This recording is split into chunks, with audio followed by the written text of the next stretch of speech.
them are in critical condition, and 10 so far have been hospitalized. 12 people, in fact, have been hospitalized so far. We'll just update that figure. Chlorine gas leaked in Palghar. Meenakshi joins us live on the broadcast. For Meenakshi, what more details can you share with us?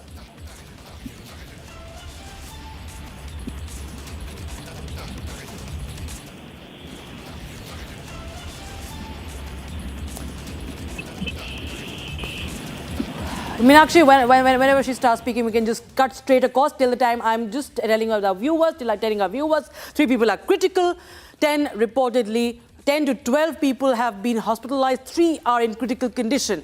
And that's the breaking news we have right now.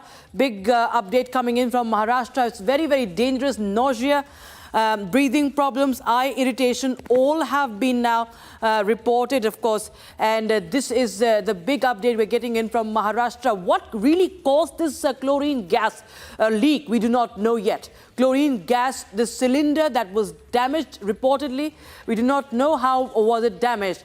And we can, of course, continue to get our reporters. Once she starts speaking, she can be put on air. I'll just share the information. Palghar gas leak. Meenakshi, please tell us more details. Yes. We got to know that a major scare unfolded in the Dewan Maan area of Vasai West after a chlorine gas leak was reported that area, and we are getting information that around 10 to 12 residents were affected by the toxic this gas and were immediately rushed to nearby hospitals for treatment, and those exposed to the gas complained of severe breathing difficulties and nausea and burning sensation in their eyes, typical symptoms of chlorine inhalation. And upon receiving information, fire brigade teams reached the spot without delay. And now we are getting information from Palghar that situation is under control because their fire brigade team wearing oxygen masks for protection, and firefighters safely removed the damaged chlorine cylinder and transported it to a nearby drain area, where it was neutralized, preventing further danger. And authorities are now investigating the cause of the leak. More details are awaited now, but situation is under control, and 10 to 12 residents were affected and they are hospitalized.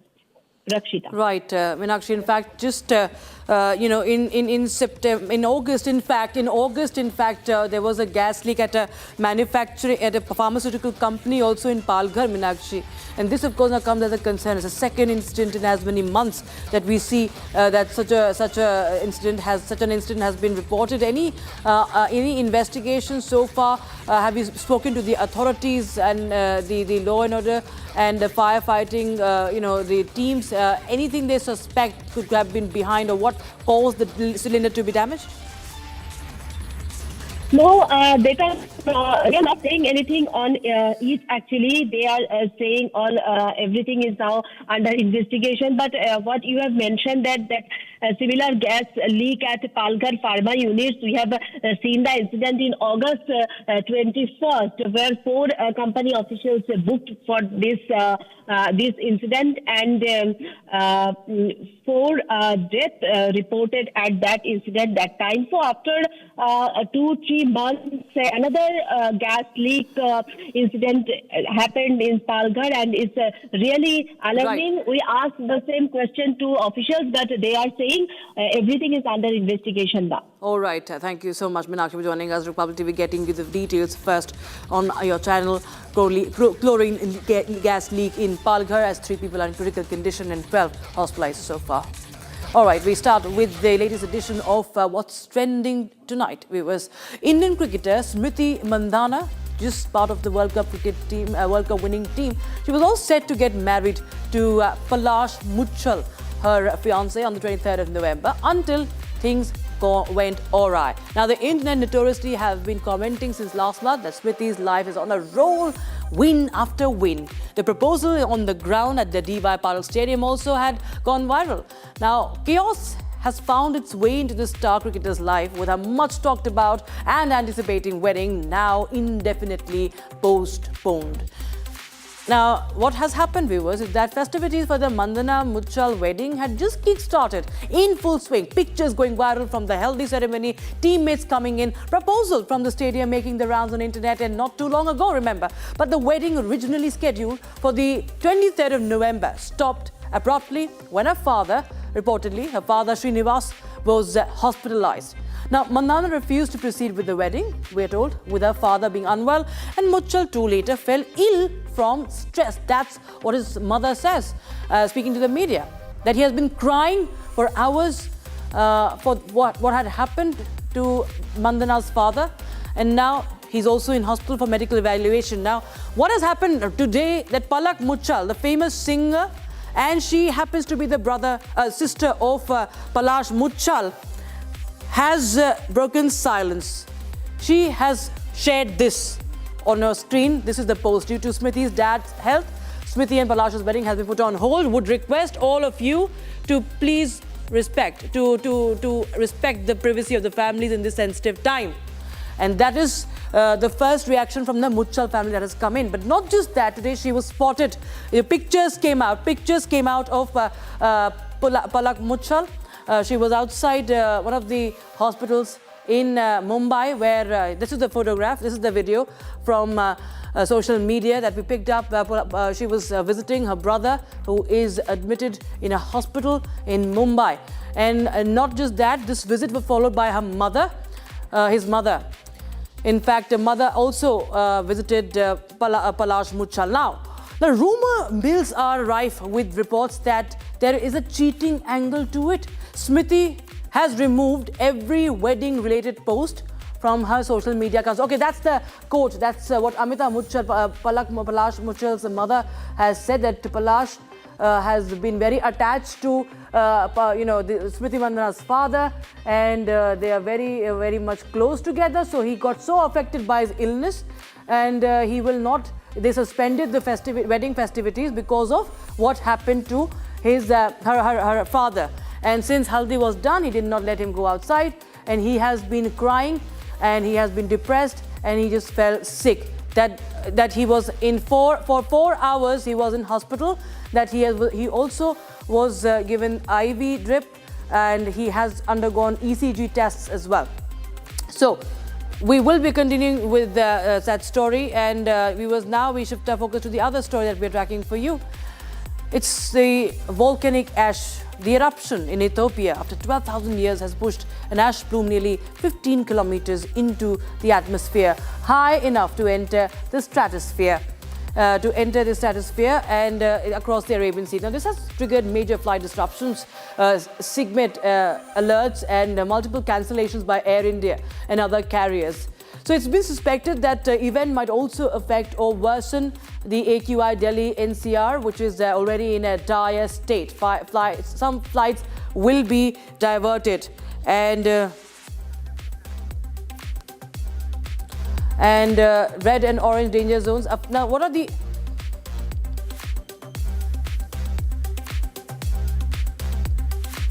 Okay, we just go through the effects, and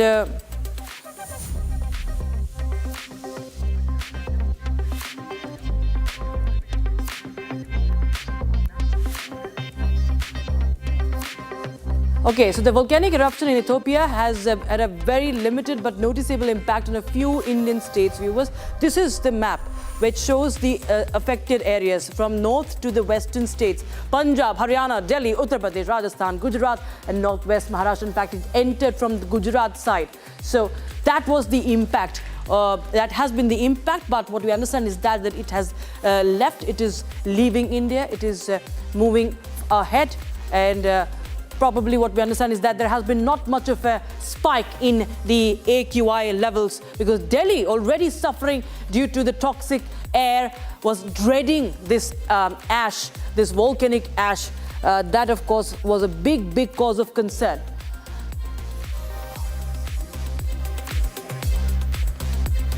Okay, officials emphasize that operations remain largely smooth and the conditions are expected to normalize as the ash particles have begun to dissipate.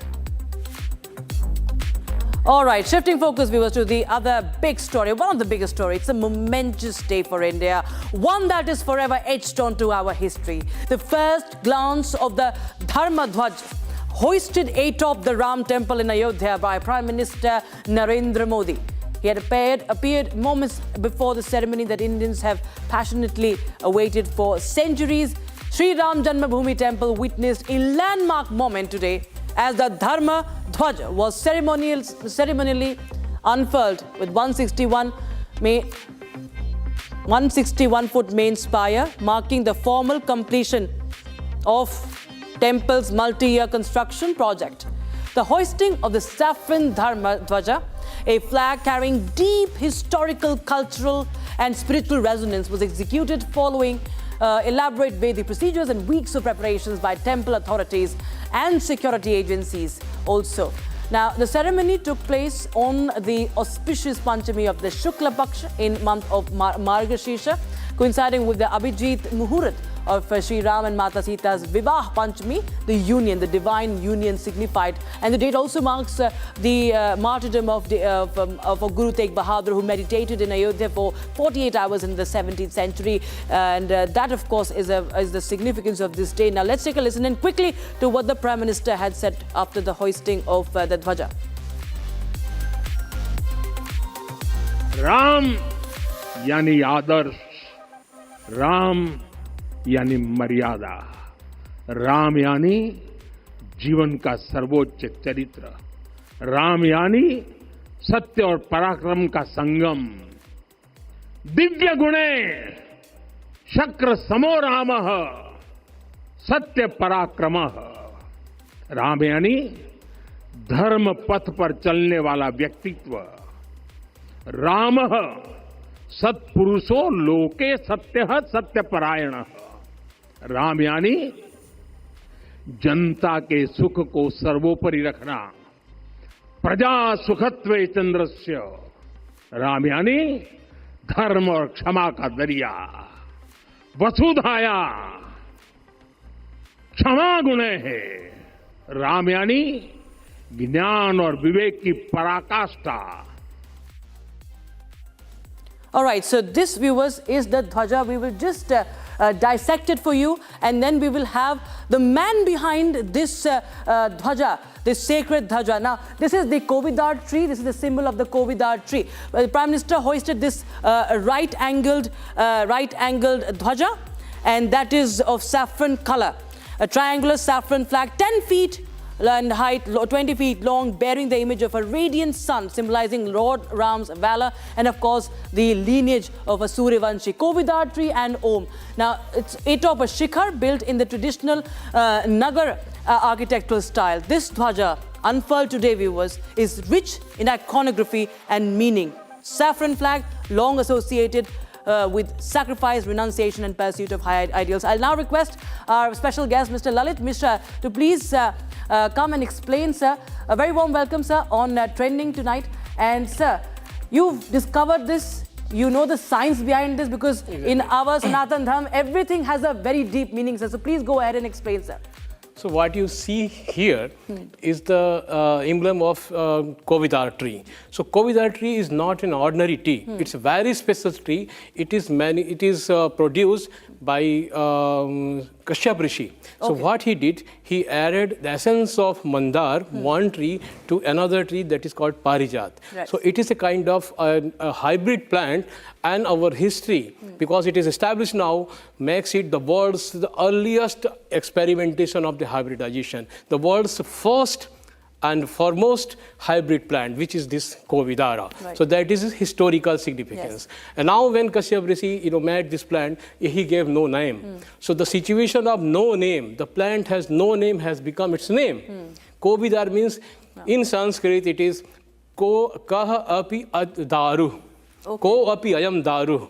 Okay. So its short form has become the Kovidar. So its name is given by the people of the India, not by the dynasty, not by the Rishi himself. So it's a public name given to the tree.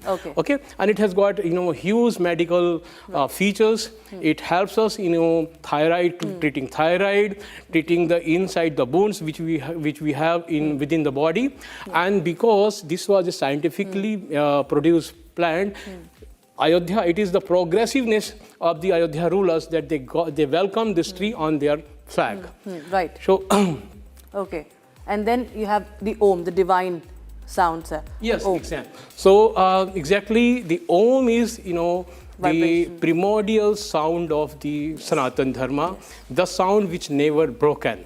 So, it's it also reflects the theory of Advaita.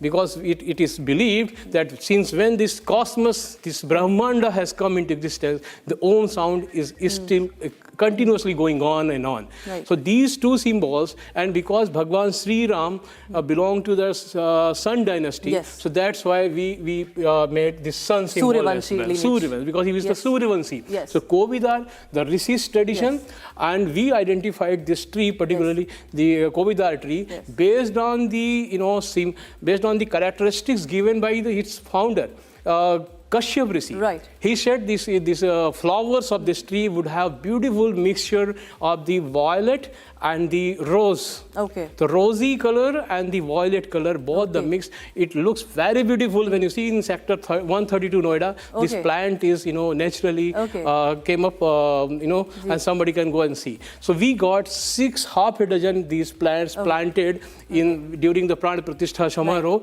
last year. And now this particular flag, after a long period, because in tradition this plant was lost, the flag's memory was lost.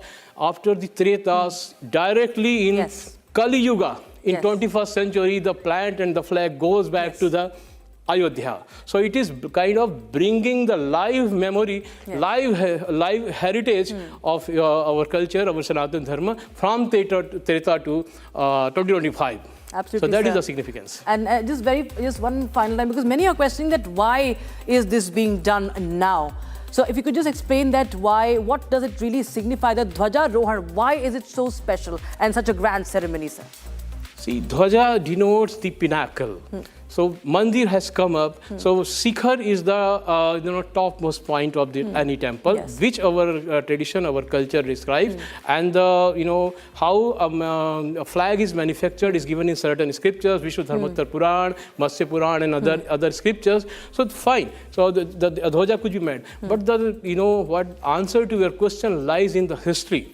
See, I found this in a Mewad's Ramayana. So what happened, Akbar also made a Ramayana, stories and got depicted. Okay. So what happened, even Bhagwan Ram was looking in Akbar's Ramayana as Persian Rama.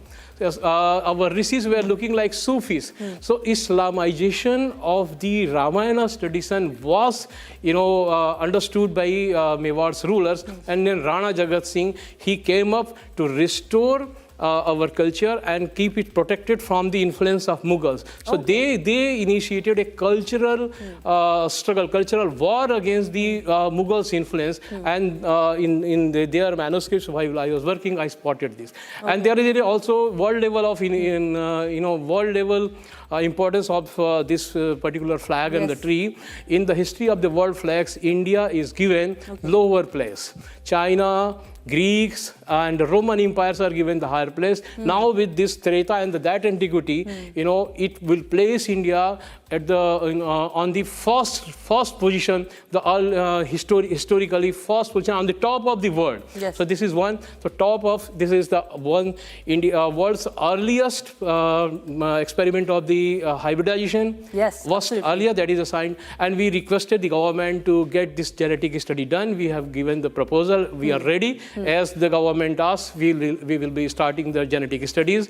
And world's earliest flag, world's earliest hybrid plant. So not only these, it gives a completion to the mandir, but it also gives our India in a world map, the top positions. Absolutely. This is actually unfortunate, sir, that we did not know about that. It was one of the first hybridization, experiments that we talk about. We do not actually believe at, that is why the Prime Minister today actually told about the Macaulay mindset. One more thing, the Kashyap. So there is a, I think it's a blessings of the Bhagwan Ram. He wanted, because it was unintentional. Yes. The discovery happened unintentional. So all of a sudden, I just spotted it.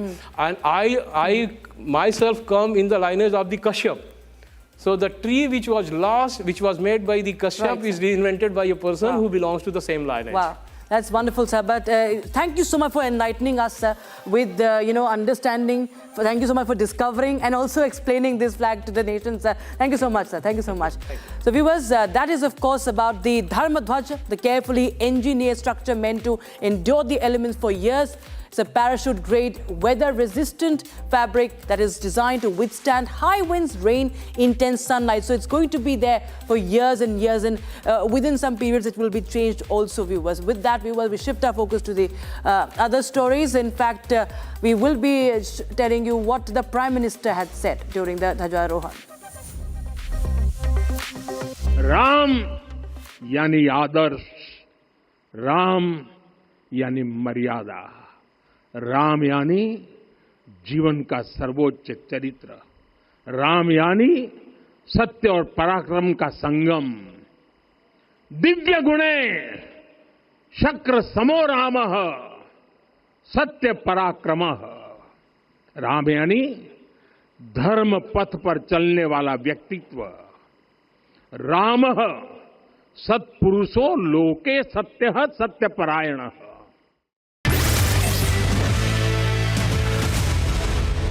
Co-powered by Century Ply Club Prime. रहो बेफिक्र। R pure सूजी pasta उबालो मिलाओ और खाओ 8 minute में तैयार। क्या टेस्ट है सबका राजा आर प्योर मसाला। पैसा लगाना है तो सेंचुरी प्लाई क्लब प्राइम पे लगाओ, डूबेगा नहीं, जलेगा भी नहीं, कोई खा नहीं जाएगा, धोखा नहीं देगा, ऊपर नीचे भी नहीं होगा, सेफ रहेगा, सिक्योर्ड में मिनिमम 30 साल का रिटर्न देगा। अब इससे बेटर इन्वेस्टमेंट है तो बताओ। सेंचुरी प्लाई क्लब प्राइम, रहो बेफिक्र। MDH की देगी मिर्च, देगी मिर्च का तड़का, अंग अंग फड़का। MDH की देगी मिर्च। मुस्कुराए लड़खड़ाए जिंदगी, चाहे जो भी हो। सर, पेशेंट के लिए कौन सा रूम प्रेफर करेंगे आप? जिंदगी भर के प्यार का कोई रेट कार्ड नहीं होता।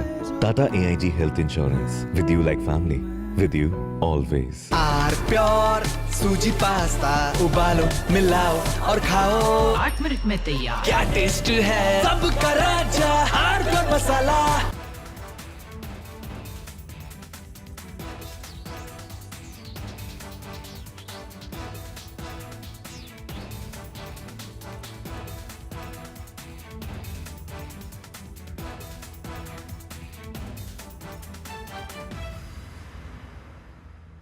आधे बाउल दही में 4 चम्मच MDH चटनी पुदीना मसाला डाला, स्टर करो, पुदीना चटनी तैयार। MDH चटनी पुदीना मसाला।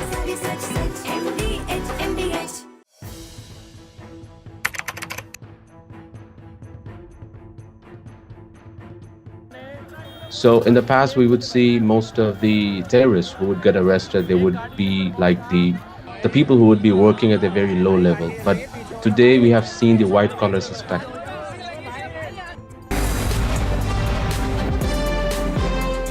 Hi, I'm Saurabh Mukherjee of Marcellus Investment Managers. I'm the Chief Investment Officer at the firm, and I'm really looking forward to Republic Businesses India Economic Summit on 28th November. I hope to see you there.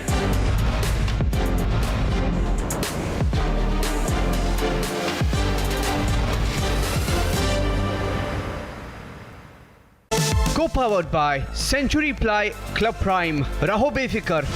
ये है secret recipe MDH का जीरा sip jaljeera masala.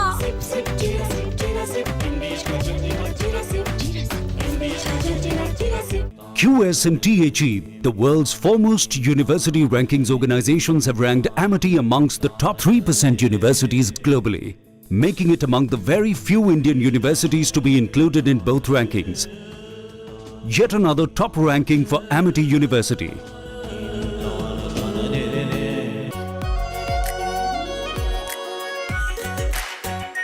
Are pure shahi paneer masala, delicious, healthy everyday. मुस्कुराए लड़खड़ाए जिंदगी, चाहे जो भी हो। सर, पेशेंट के लिए कौन सा रूम प्रेफर करेंगे आप? जिंदगी भर के प्यार का कोई रेट कार्ड नहीं होता। Tata AIG health insurance, with you like family, with you always. MDH की देगी मिर्च, देगी मिर्च का तड़का, अंग अंग फड़का। MDH की देगी मिर्च। पैसा लगाना है तो सेंचुरी प्लाई क्लब प्राइम पे लगाओ, डूबेगा नहीं, जलेगा भी नहीं, कोई खा नहीं जाएगा, धोखा नहीं देगा, ऊपर नीचे भी नहीं होगा, सेफ रहेगा, सिक्योर्ड, मिनिमम 30 साल का रिटर्न देगा। अब इससे बेटर इन्वेस्टमेंट है तो बताओ। सेंचुरी प्लाई क्लब प्राइम, रहो बेफिक्र। थोड़े में ज्यादा स्वाद, यही तो है इसकी खास बात। वाओ मामा, क्या स्वाद है। अरे मेरे राजा। China and Japan are clashing verbally over Taiwan. Tensions between China and Japan have risen over Taiwan's security. Japan has signaled it may intervene in a potential conflict, viewing it as a threat to its own stability. China condemned this as meddling, issuing strong warnings and summoning diplomats. This conflict started when Japan's newly appointed Prime Minister, Sanae Takaichi, issued a direct warning to China during a session of the country's parliament. She stated that a conflict in the Taiwan Strait could represent a survival-threatening situation for Japan, implying that Tokyo might need to intervene militarily to protect its interests. This marked a bold escalation in Japan's stance on the Taiwan issue, signaling readiness to support Taiwan against potential Chinese action. Takaichi's comments, delivered amid rising regional tensions, prompted an immediate and sharp rebuke from Beijing, highlighting the fragile balance in East Asia and the risk of broader confrontation. The remarks made by the Japanese leader on Taiwan constitute an interference. Muslim radicalization is one of the most dangerous things happening in India and around the world. And if you're from the privileged set who believe that this is too far away from you not to impact you, trust me, it will enter your home too. How many times have we been told by politicians that Muslims in India are being oppressed? Where are the defenders of minority rights? Where are the leaders who scream intolerance in India every night? Will they speak? What are Muslim leaders doing is the question I would like to ask. Did we hear senior Muslim leaders hit the roads to protect children from Islamist radicalization? No. The same attempt, Rahul Gandhi and Madni, two faces representing the same desperation. The attempt to provoke Muslims, to tell Muslims they don't belong in India. If the lobby is backing radicals, it's time for the nationalists to also speak.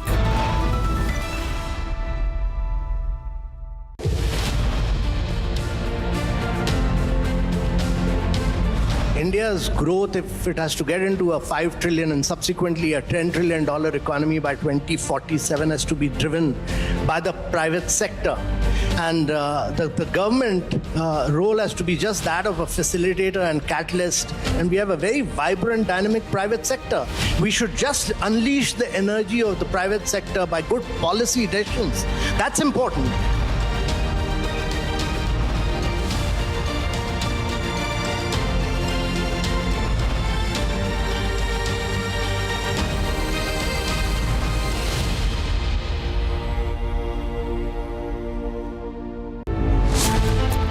Politicians obstructing SIR to protect infiltrators. SIR checks spark fight over infiltrators.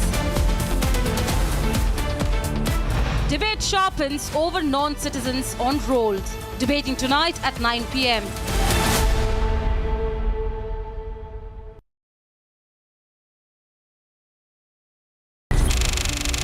Why are only employees being held culpable? Is there something else more than meets the eye? Why are these questions not being asked by the Americans? Are we now going to pretend it never happened? Chinese AI is nationalist for China. Indian AI has to be nationalist for India.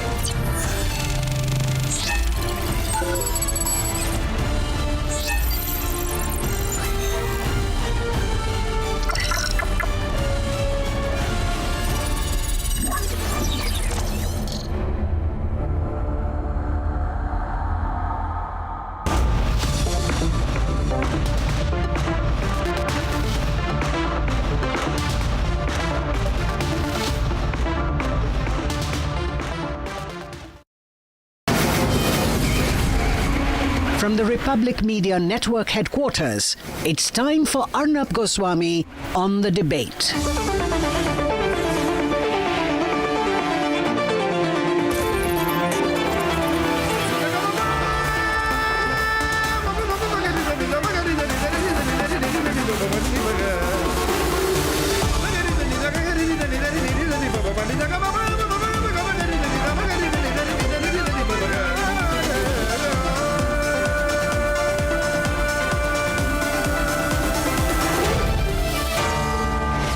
Goswami on the debate.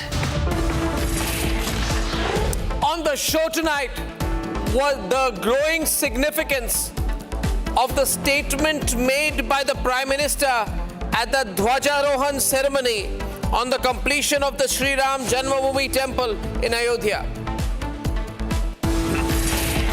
At 9 o'clock tonight, Mamata Banerjee threatens to break the country and destroy the country if SIR is implemented.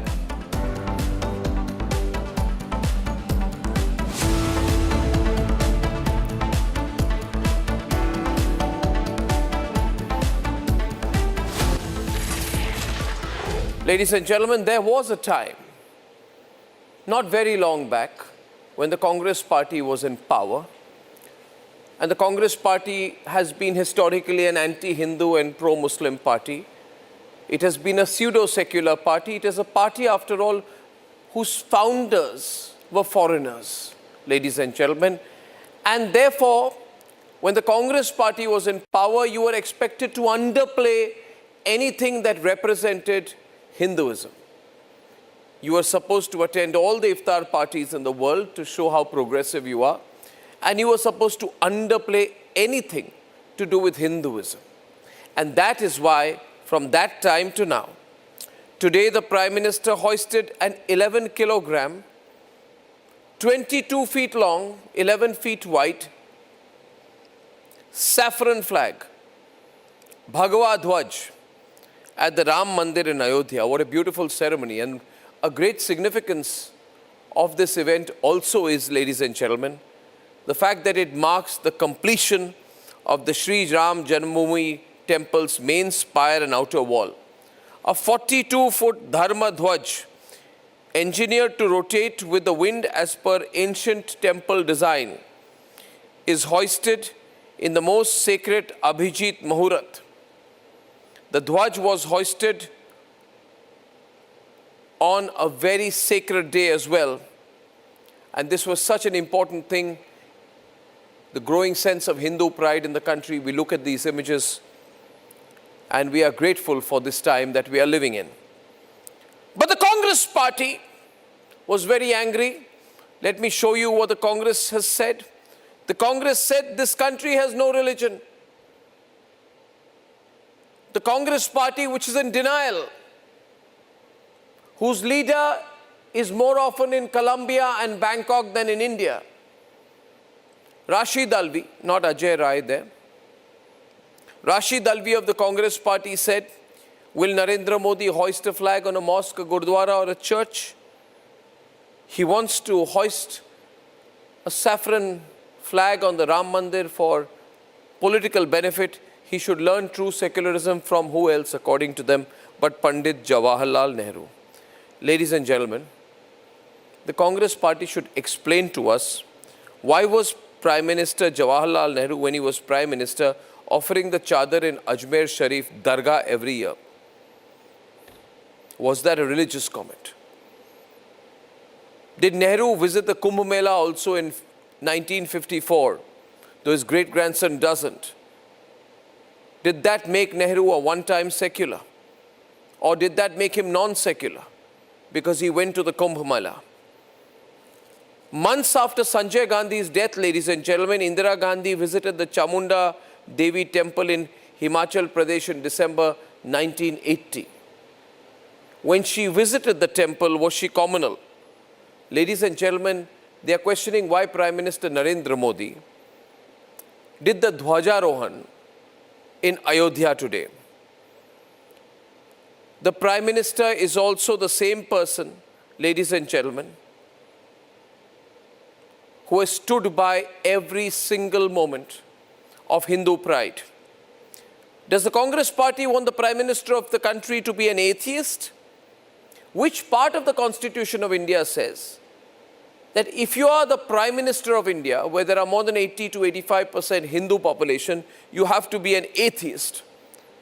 Would the Congress party speak in the same language if, and it's not, if 80% plus of the population of India were to be Muslim? Ladies and gentlemen, I completely understand now where the Congress party is coming from, because it is a declared intention of the Congress party They say, as Revant Reddy of the Congress said, Muslims equals Congress and Congress equals Muslims. They are absolutely clear about it.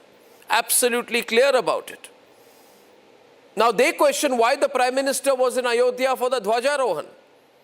Did they account for the case when the Prime Minister also paid his respects to non-Hindu religions? Did they talk about the time when the Prime Minister visited the Imam Al-Hakim Binar Allah Mosque in Egypt? Did they account for the time, ladies and gentlemen, when the Prime Minister continued the tradition of sending a ceremonial chadar to the Ajmer Sharif Dargah? In fact, at the Dhwajarohan event today, the Prime Minister said something significant. He said, Ram is not just a person, he is a value. If you want to make India develop by 2047, we will have to awaken the Ram within ourselves. What day can be better than today for this resolution? The Prime Minister, therefore, is speaking of Ram Rajya. The Congress says this is marketing for Hindus. The Congress says if you talk of Lord Ram, if you talk of the Ram Mandir, if you talk of Dhwajarohan, you become communal, and they say this is marketing. Was the Congress party doing marketing when it said the following? When it said that Congress equals Muslim and Muslim is equal Congress? Was that marketing? When the Congress party said that there must be Muslim reservations, was it marketing? These questions will have to be asked of the Congress party.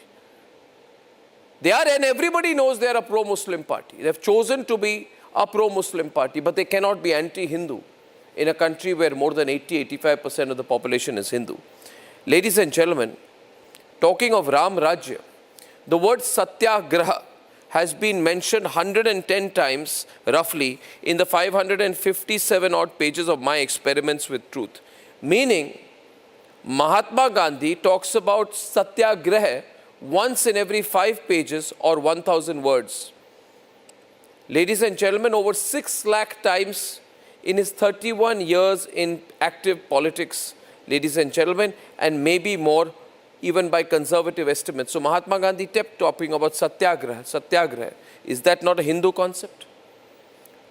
Mahatma Gandhi kept talking about Ram Rajya, Ram Rajya. Is that not Hindu? Was Mahatma Gandhi not secular as per the present definition of the pro-Maoist Congress party, of the Vadra family? Was Mahatma Gandhi also marketing Hinduism when he spoke of Satyagraha, when he spoke of Ram Rajya? Ladies and gentlemen, I'll summarize this with 3 simple points. There is nothing in the law which says the Prime Minister should dissociate himself from his own religion. There is nothing in the Constitution or the law which says the Prime Minister must not have his individual religious beliefs. And there is nothing, ladies and gentlemen, nothing in the law, nothing in convention, nothing in reality which says Hinduism must be divorced from the social fabric of this country. It can never be. Let's debate.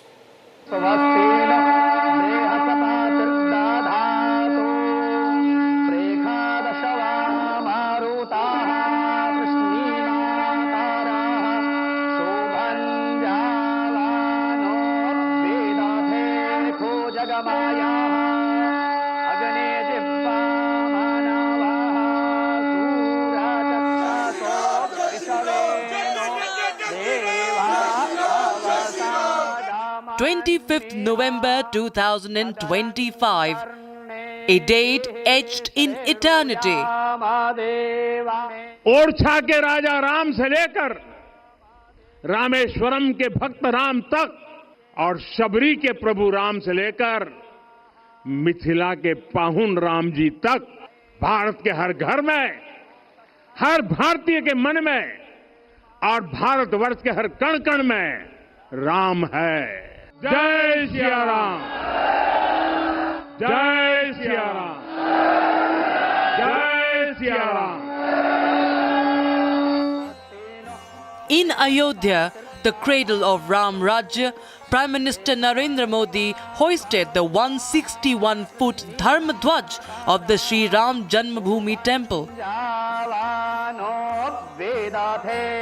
Crafted in Ahmedabad's parachute mills, this flag defies storms up to 60 kilometers per hour, a symbol as unbreakable as India's spirit. This was not a mere ceremony. It was a second Pran Pratishtha after January 2024's idol consecration.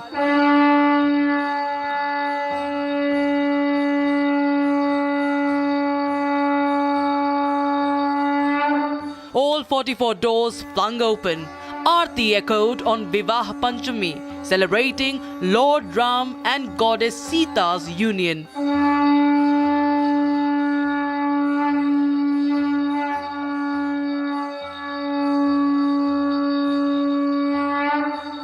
But Ayodhya's roar echoed a fiercer call today. Prime Minister's national appeal to demolish the colonial mindset. अब हमने नौसेना के ध्वज से गुलामी के हर प्रतीक को हटाया है। हमने छत्रपति शिवाजी महाराज की विरासत को स्थापित किया है। और ये सिर्फ एक डिजाइन में बदलाव नहीं हुआ, ये मानसिकता बदलने का क्षण था। ये वो घोषणा थी कि भारत अब अपनी शक्ति अपने प्रतीकों से परिभाषित करेगा, न कि किसी और की विरासत से। The Dhwaja is up and the colonial flag down. Macaulay's colonial curse sought to be buried forever.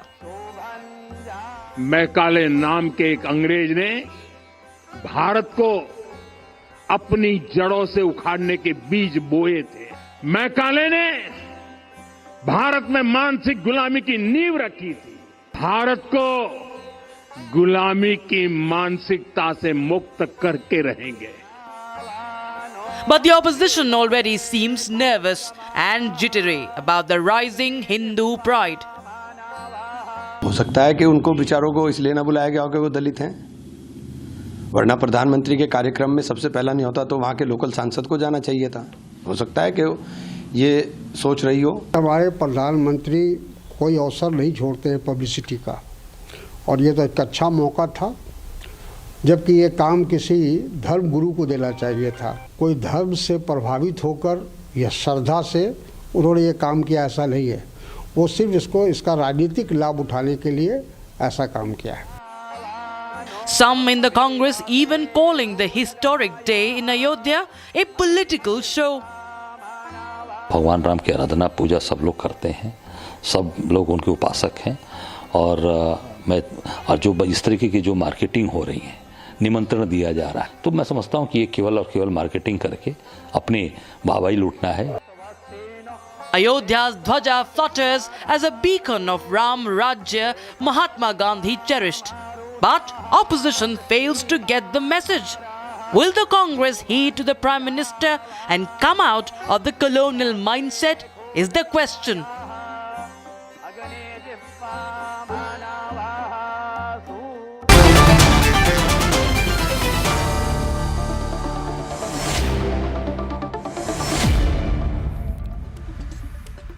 I have Dushyant Sridhar, Prafulla Ketkar, Sadhvi Jaya Bharti on one side. I don't need to elaborate on which side they are from.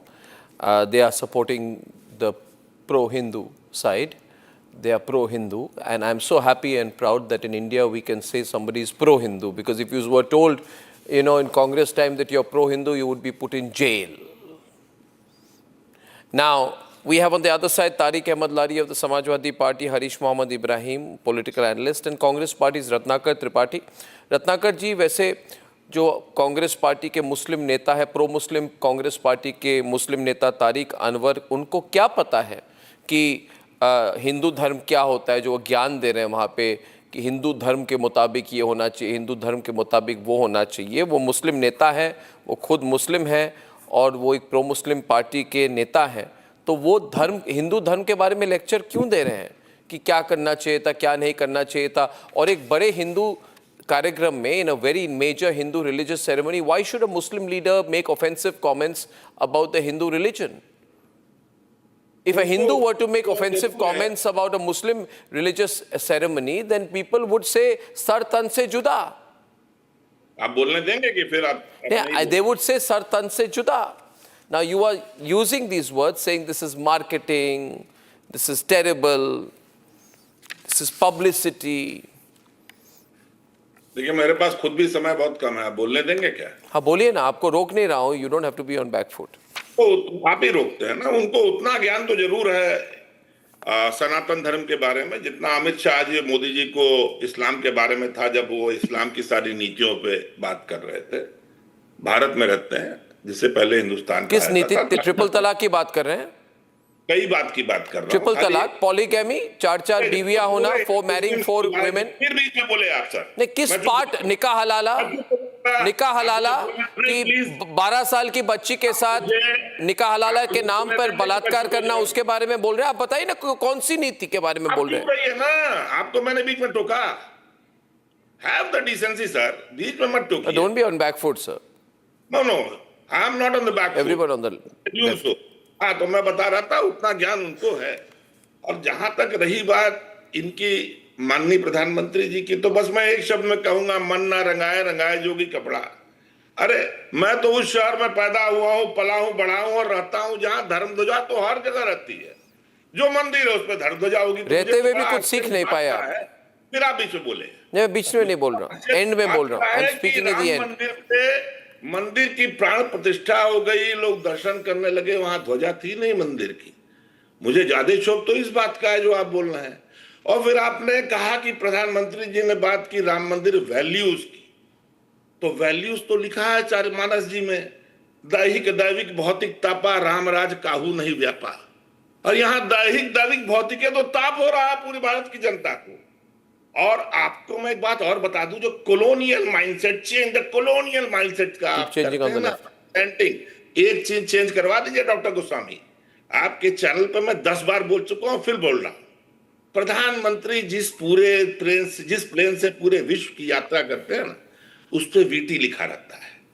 1986 में जब Piper plane में चलाता था ना, तो उस पर लिखा रहता था VTCN के 2. That is vice Royce territory.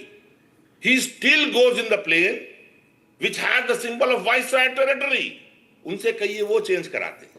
उसको जब चेंज करा लेंगे तो मैं मान लूंगा. Siddharth Yadav is on the debate. Ladies and gentlemen, it's opening up right now. Well, Congress party has called the Dhwajarohan ceremony as a marketing gimmick. I don't know. Does the Congress party want a green flag and not a saffron flag? उनको हरा झंडा चाहिए. हाँ, उनको basically भगवा से नफरत है. इतना बड़ा भगवा झंडा वहां पे खड़ा हो गया as a sign of Hindu civilizational pride, जिसको आप लोगों ने नीचे दिखाने की कोशिश की. The Hindu pride is my hashtag. आज का हैशटैग हमारे प्रोग्राम का क्या? हिंदू प्राइड. हिंदू प्राइड. गर्व से कहो हम हिंदू हैं. गर्व से कहो हम हिंदू हैं. ये कहना नामुमकिन था जब कांग्रेस पार्टी पावर में थी. आज लोग गर्व से कहते हैं कि वो हिंदू हैं. वो मानसिकता थी आपकी. Now I want Siddharth Yadav to respond because it was a political comment made on the Prime Minister. Siddharth Yadav, they've said this is pure marketing. Pure marketing. It should not have happened. They said it was advertising. It was marketing and it was misleading. Arnab, I understand why the opposition is so rattled. Because in a country where they would organize conferences of eradicating Sanatan Dharma, where an alliance would get together and call Sanatan Dharma dengue, malaria, where they would say कि इनको तो देश से बाहर निकालना है, हिंदुत्व इस देश के अंदर नहीं चलेगा. In that time, when Ram मंदिर का ध्वजारोहण होगा तो मिर्ची लगनी तय है. That is their problem. One political ideology, one political family, one party which over the years have just ridiculed the Hindus in this country, who have just always done appeasement politics, who always thought कि हिंदुओं को जितना चाहे उतना दबाते जाओ, who never understood the civilizational issue, who went to the courts and said कि जितनी बातें आप कर रहे हैं सब काल्पनिक है, राम काल्पनिक है. आज उनके आंखों के आगे राम मंदिर बन गया और उसका ध्वजारोहण हो गया. I am sure why they are rattled. There is no denial in that. They want to live in ambiguity. I want to be direct about everything. They want to live in ambiguity. Sorry to intervene, but I think everybody must know today is Sonia Gandhi, after marriage, as per what appear to be Hindu rituals. If I make a comment today, they will not like it. But Ratnakar Tripathi, the nation wants to know, is Sonia Gandhi a Catholic, practicing Christian Catholic, or is she Hindu? Nobody has any objection to it. But you must also be clear about it. And if Sonia Gandhi is Christian, she must say I'm Christian. I'm just curious to know, why are you getting touchy? Why are you getting touchy? Why are you touchy? I'm just asking you. I'm just asking you. Shall I speak? Is it wrong? Shall I speak, sir? Is it wrong to ask that question? Now getting touchy, getting all touchy. Hot under the collar, Ratnakar Tripathi. Now I'm talking about Hindu pride. If Sonia Gandhi was trying to bring in a communal violence bill which always would have put Hindus as perpetrators of crime, perpetrators of communal violence, and Muslims and other minorities as victims of communal violence, I want to know whether it was Sonia Gandhi, a Christian, who was about to do it, or Sonia Gandhi, a Hindu, who was about to do it. If Sonia Gandhi, as a Christian, as a practicing Christian, is passing a communal violence bill which is portraying the Hindu community as perpetrators of communal violence, the nation has a right to know. Do you understand that? The nation has a right to know. Yes. Because of the comments you make about Hinduism all the time. Because of your perverse hatred for Hinduism. Don't shout. Let me your speak. Your perverse hatred for Hinduism. Has a right to know that the wife of Jaishankar ji, External Affairs Minister, is she a Hindu, a Buddhist, or Japanese? Or a Catholic Japanese? Nation has a right to know. Are you out of your mind? Don't be stupid, Ratnakar Tripathi. I am asking you about the religion of Sonia Gandhi. Why are you hiding it? Is she a Christian or a Hindu? Do I have a right to know that? Is she a Christian or a Hindu? You just tell me whether you got married by Hindu religious customs, but you married by Hindu religious customs and remained a Christian, or you became a Hindu? Because I want to set this whole conversation in perspective, because it is the Congress party which makes the most ridiculous and perverse attacks on our religion. You can't reply to me because you don't know whether the External Affairs Maybe that explains a lot. Hindu, Buddhist, or Siddharth Catholic, is on the debate, Dushyant is on the debate. I'm only well, I have many answers tonight. When a 42-foot Dharma Dhwaj when a Dharma Dhwaj, Bhagwa, झंडा इतना बड़ा हो गया हमारे देश में, जहाँ पे कांग्रेस पार्टी एक समय राज करती थी, भगवा झंडा बच नहीं रहा है. 42 फुट का भगवा झंडा. They can't digest it. This family can't digest it. The Congress party can't digest it. I can't imagine the visual. They are so anti-Hindu. देख रहे होंगे, भगवा लहरा रहा है, क्या फील कर रहे होंगे? जल रहे अंदर से, जल रहे. Give them burn all. रंगाए जोगी कपड़ा. सिद्धार्थ यादव जी, इनको बर्नॉल की जरूरत पड़ेगी आज. आज बहुत बर्नॉल की जरूरत पड़ेगी. धर्म नहीं बेचते हैं, आध्यात्मिक है. हमारे ना देखो. आप क्या बेचते हैं, क्या नहीं बेचते, रहने दीजिए. देश के संसाधनों पर पहला अधिकार किसका है? वो यहाँ रखते हैं, डिस्प्ले आपकी तरह नहीं करते. जब बात हिंदुओं की आएगी, then you will eradicate Sanatan Dharma. You want to eradicate Sanatan Dharma? No, today the opposition. See what is happening in the country now. See it from your eyes. Ram मंदिर के ऊपर ध्वजा फहरा चुका है. अरे ध्वजा फहरा चुका है रत्नाकर त्रिपाठी जी. आप लोगों के रहते हुए फहरा चुका है, देखते हुए आंखों के आगे. राजा रामचंद्र जी की ध्वजा भारत की ताकत इतनी देर कर दी बिना ध्वजा के. वो एक ऐसे महल में थे, ऐसे मंदिर में थे जिसमें ध्वजा नहीं थी. Shame on you. आप वहां पे बेचने के लिए क्या करेंगे? ना आपको सनातन पता, ना संस्कृति पता, मंदिर में ध्वज हो कब नहीं हो ये नहीं पता. पूरे commentary you will do here. उनके महल पे you don't have a problem with a mosque named Babri. पूरी दुनिया में there is no mosque named after any person, but Babri mosque में प्रॉब्लम नहीं है. पर राम मंदिर के ऊपर ध्वजा फहर गया तो प्रॉब्लम है. मैं तो कह रहा हूं आपको शर्म आनी चाहिए कि Ladies and gentlemen, the Congress party's opposition, the Congress party's opposition, I find it amusing. मुझे अच्छा लग रहा है, क्योंकि एक पार्टी जो कहती है, which says today, Dushyant, that Congress means Muslim. Muslim means Congress. Means Congress party is 100% Muslim and 100% Muslim vote bank is for Congress. Means Congress is a Muslim party. And why not? They have been a Muslim party since 1985, when the Supreme Court passed a judgment in the Shah Bano case, by which a destitute, divorced woman would be entitled to maintenance after divorce pertaining to Muslim women. But Rajiv Gandhi said, no, no, no, no, no. This is a great opportunity to oppress women and make hardline Muslim men my vote bank. So the Congress party today has been a Muslim party, Dushyant, for 40 years. Rahul Gandhi is 57 years old. When Rahul Gandhi was 17 years old, the Congress became a Muslim party.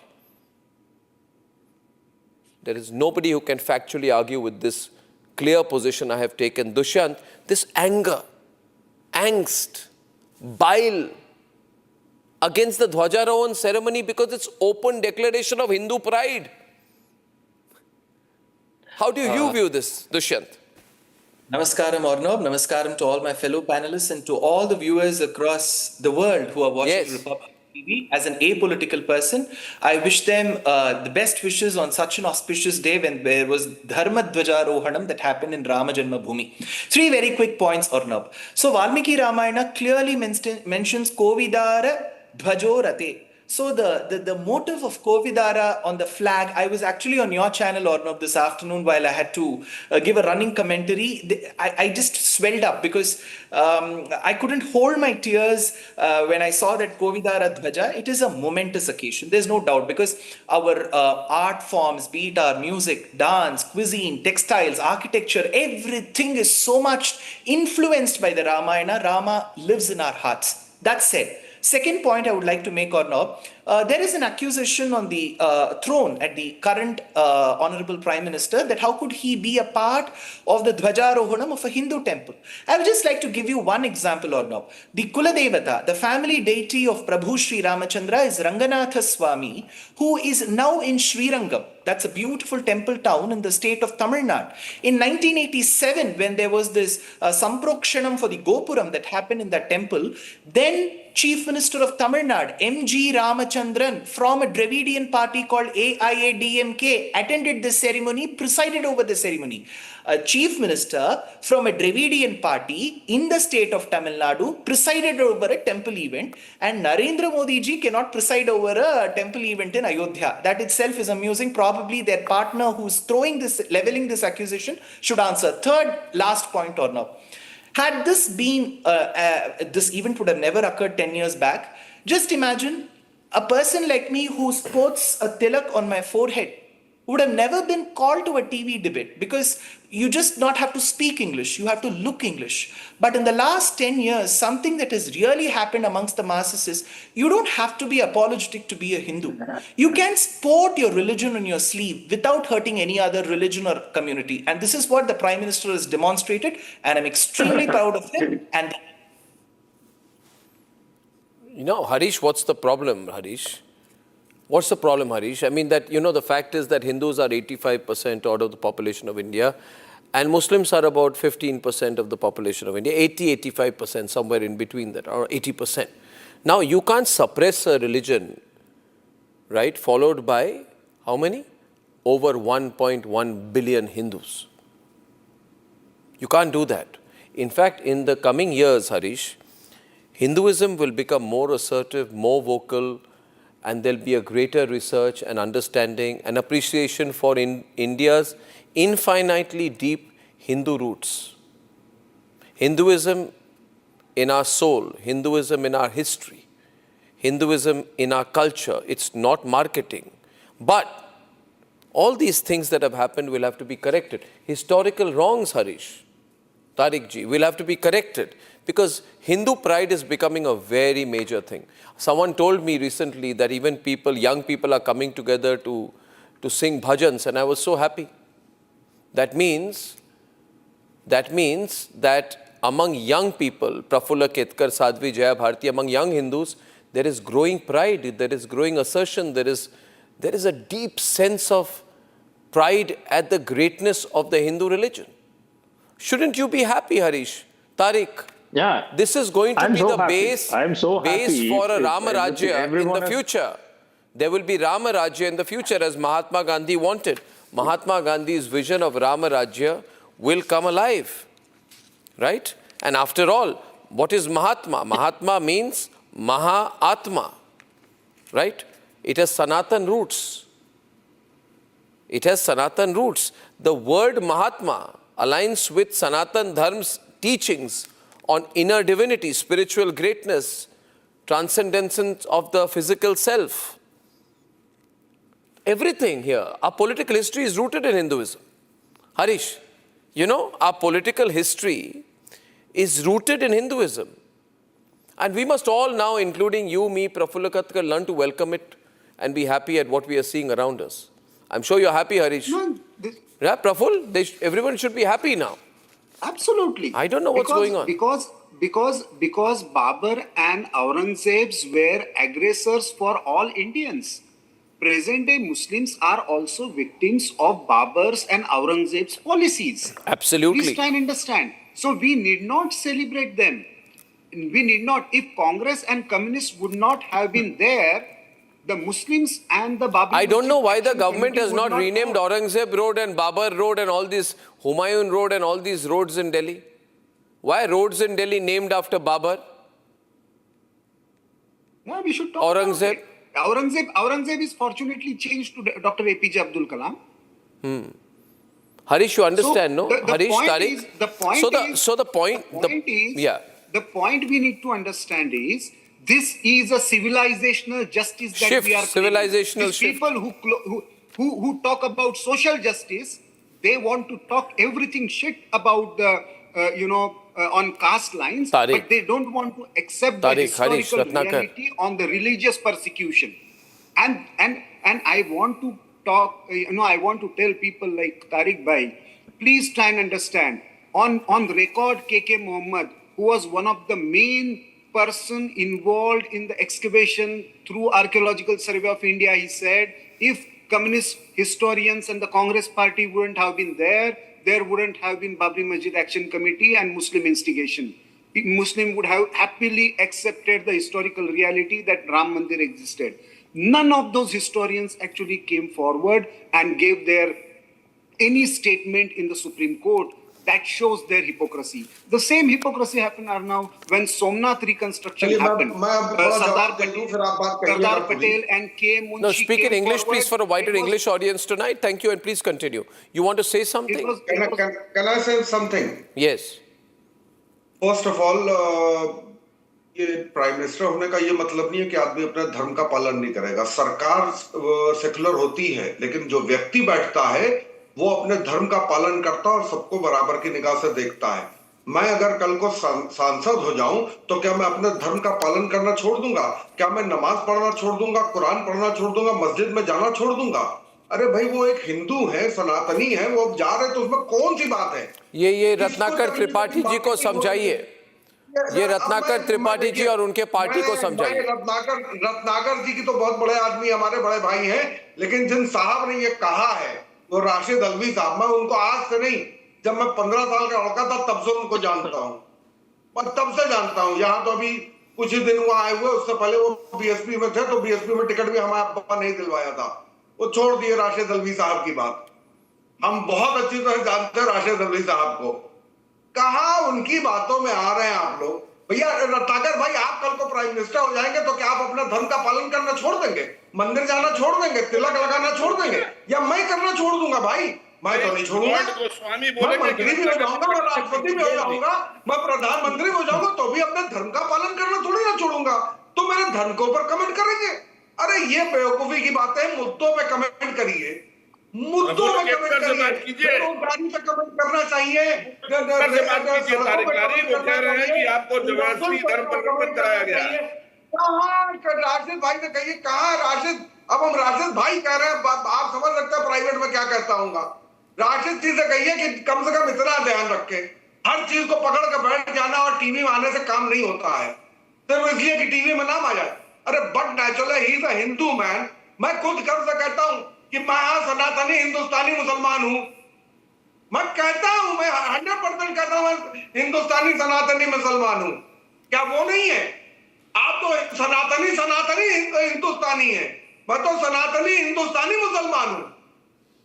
मैं तो ये कहता हूं मुझे क्या तकलीफ है, कोई तकलीफ नहीं है। हाँ कहेंगे भारत माता की जय करो तो नहीं करूंगा, आप कहेंगे वंदे मातरम गाओ तो नहीं गाऊंगा, मेरी अपने भी लिमिटेशन है भैया। वो भी है, उनका नाम मोदी जी है, नरेंद्र मोदी है, वो हिंदू है तो जाएंगे ही, राम जी के यहाँ जाएंगे, माता जी के यहाँ जाएंगे, शिव जी के यहाँ जाएंगे। अरे क्यों जाए मस्जिद, क्यों जाए गुरुद्वारा, क्यों जाए, जाते हैं तो बहुत बड़ी बात है, क्यों जाए वो वहां पे।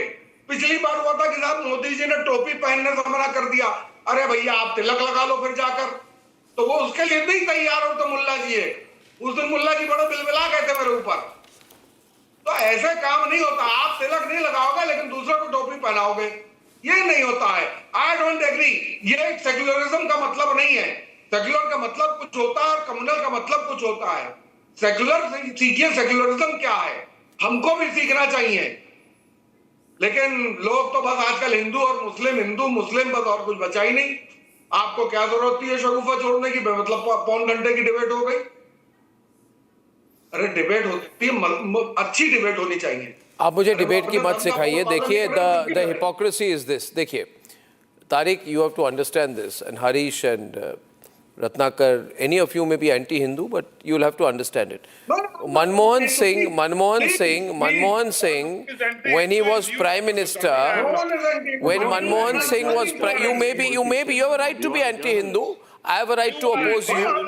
You are possibly anti-Hindu. I suspect you are anti-Hindu. Anyway, I have a right to suspect you are anti-Hindu. I have a right to suspect you are anti-Hindu. I just want to ask you. I just want to ask you here. Harish, what's your problem? Okay, Harish, come to the debate with Sadhvi Jayabharati. Who said I'm anti-Hindu? Yeah, what's the problem? Please tell me. Yeah. Don't brand like that. Have your mind full of the journalism ethics, please, for heaven's sake. What journalism Don't ethics brand are you like that. teaching Anyone, me? for that matter. Why? What journalistic Never, ethics are you teaching in your own way, never ever, Mr. Arnab Goswami, never ever. Don't do that. Come to the point. At least if you're trying to copy me, complete my sentence.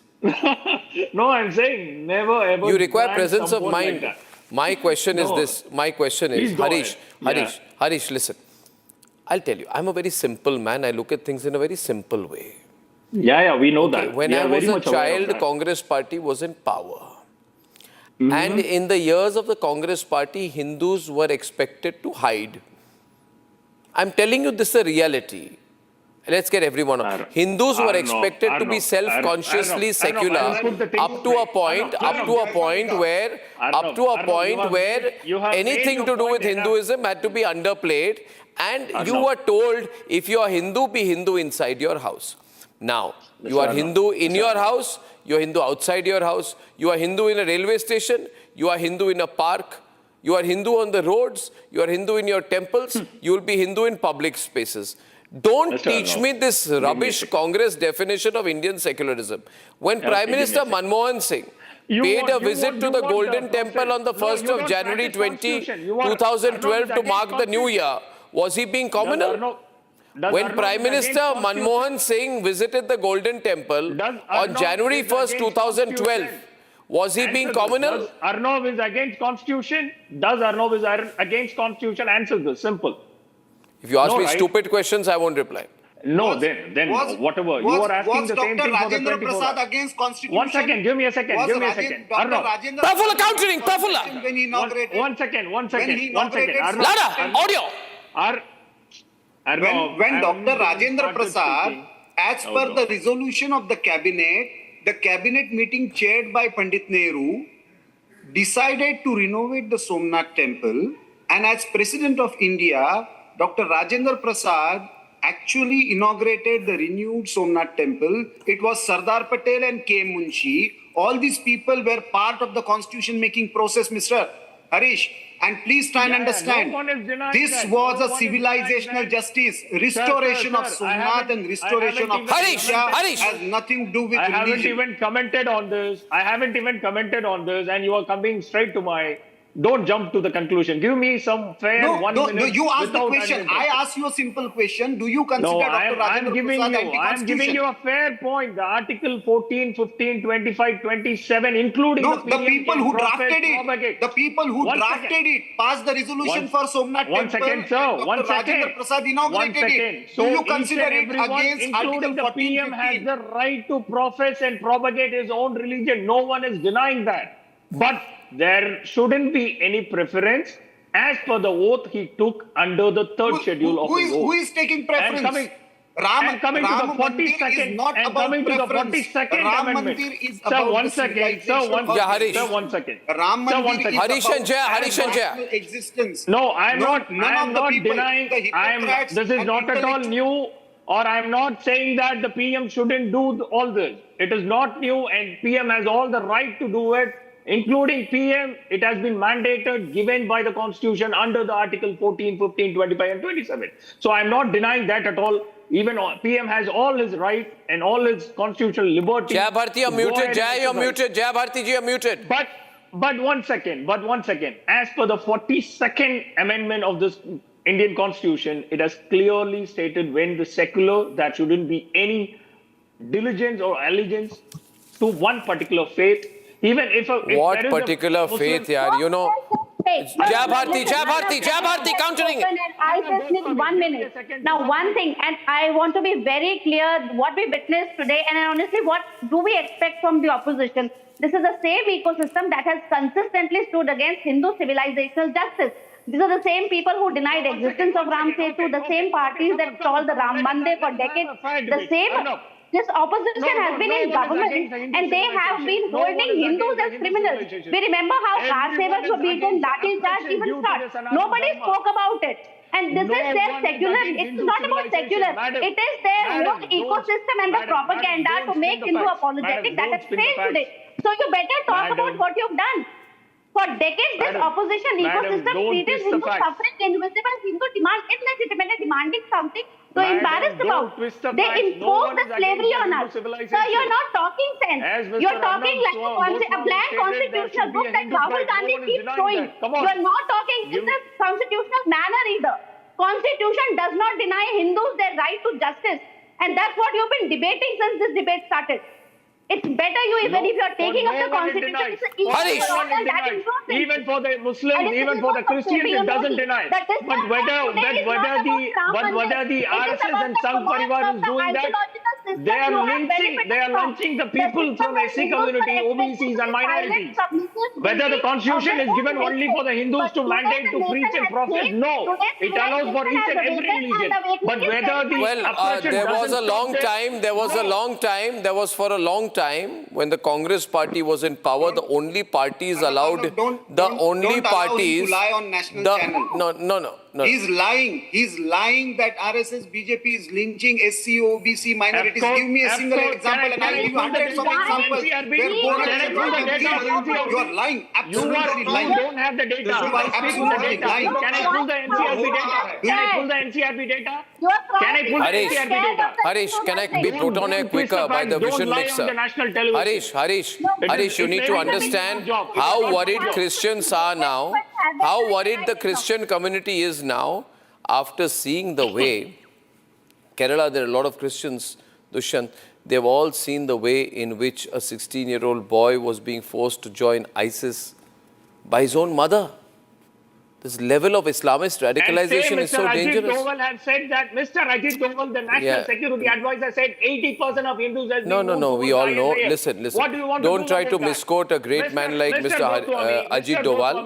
Be quiet. Harish, worry about Islamist radicalization. Even people like you will not be spared. Now listen to me. I wish to say the only parties, Ratnakar Tripathi, the only party is allowed in India when the Congress party was in power. The only parties, Dushyant, allowed by the Congress party when they were in power were iftar parties. There were no other parties. Every time, as if he had no work, Manmohan Singh attended about 100 iftar parties every season. Sometimes there were 7-star hotels which were booked for iftar parties by the Congress party. And the Congress party used to go then to the Shahi Imam and beg for the Muslim vote. Today, what we are seeing is, I think, an important point. I think this is a moment of great celebration, except for people like Ratnakar Tripathi. Hindus have fought the case after case after case for 134 years. Why should they not celebrate? Why should they not celebrate? I'm shocked. What are you shocked about? Having a word on it. That is what I'm saying. Since beginning. राजा अपने महल में था, राजा भगवान अपने मंदिर में थे बिना ध्वज के. They should feel shame on it. मुझे लगता है पहले दिन लगाना चाहिए था. और दूसरी चीज, by Supreme Court, this was not a given thing. Supreme Court, the Hindus won in the Supreme Court on the basis of evidence. Speak with respect for the Supreme Court. Where did I disrespect Supreme Court? 5 judges, Justice Gogoi, Justice Bobde, Justice Bhushan, Justice Chandrachud, Justice Nazir, representing different ideologies and backgrounds, unanimously said, give 5 acres for the Ram Mandir, for the mosque, and build the Ram Mandir. You call the Supreme Court verdict marketing? Is that marketing? Judiciary की insult करना आपकी आदत है. well, आपको देखिए, 5 जजों ने कहा कि ध्वज लगेगा इंस्टॉलेशन के बाद. दिखाइए ना, पढ़िए कोर्ट की जस्टिस. कोर्ट डिसाइड करेगा कि ध्वज लगेगा, किस रंग का ध्वज लगेगा, कोर्ट डिसाइड करेगा. I see, viewers, you see, I'm realizing, just look at the body language of this Congress leader. This is audio, and you will realize, if you actually do analysis of the body language, it's very interesting. Look at the anger, the way he's speaking. His real problem is with the saffron color, the same color today that Dushyant Sridhar is proudly wearing on the program. They don't like this color. Dushyant wants to say something to you, sir. I'm just loving your internal contradictions. Yes. Arnab, I just have a question to Shri Harish, who was on the panel. Harish. One minute. Let me put him on air first. Harish, a question. Yes, sir. I'm here. I heard Shri Harish's views. See, we are talking about constitution, we are talking about legality. Is it right for a deputy chief minister of a large state like Tamil Nadu to come on a stage and call a faith that has been adhered by so many people as cholera, AIDS? Is that right? Can I answer simply? It is a plain, simple text. He hasn't called any particular faith as a cholera or dengue like the North media has portrayed it. He has 100%. He has 100%. No. And he's never clarified on it. He has never clarified on it. No, he has. He called Sanatan Dharma dengue, cholera, malaria. What are you talking about? If he had spoken about Islam like that, what would you have done? No. What would you have done? Hindus should swallow it, huh? Hindus should swallow it. I say Hindus should not swallow it anymore. Hindus should not take this lying down anymore. Hindus should not sit here and say it's all right. I'll become a better Hindu by getting hit, by getting hurt, by getting slapped and getting abused. You don't become a better Hindu by getting abused and doing nothing. Arnab, I'm sorry. I'm sorry. Don't have to tell me. He said it. Don't defend Udayinidhi's talent. Don't defend Udayinidhi's talent. I have to, because the truth where it is, we have to defend. We are not Arnab Goswami to go ahead to another angle where there is no truth. You are certainly not Arnab Goswami and never will be. Yeah, of course, I never want to be, number one. And number two, you just want a ticket from the DMK. Hello, come on, Mr. Arnab Goswami. Don't spill the beans, don't brush under. Well, I'm not spilling the beans. Did I spill the beans? That means you are seeking a ticket. I didn't intend to spill the beans, but I saw it on your face. The Freudian slip, the mix of expressions, the body language, showing clearly a growing keenness in getting some kind of support for a political aspiration from the DMK and hoping that your appearances on Republic give you a double promotion to do so. Anyway, continue. Okay, you are done? You are done? Okay, let me complete. Yeah, I'm not done, but I am done for the moment. Okay, wherever there is an oppression, it has to be dealt, is what he meant. No, you didn't answer Dushyant's question.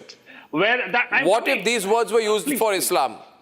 Of course, I'm saying, if it is Islam, it is not even I'm comparing to dengue, it is an AIDS for me. When there is an oppression in any particular religion on any human, it should be called in definite way, whether it is cholera or whether it is AIDS. Be it in Islam. No, I'm sorry, he's avoiding the question.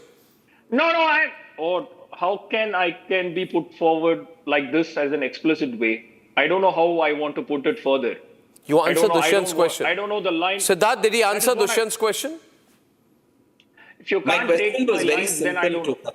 I couldn't hear. Deputy Chief I couldn't Minister hear. who has taken the And oath. he represents the DMK. How can he answer? Can But he Arnab, use a lot such of words? constitutional references were made on your show. And just for your viewers, I wish to, mention this specifically. The Constitution is not the Constitution which Rahul Gandhi carries in his pocket. This is the original copy of the Constitution.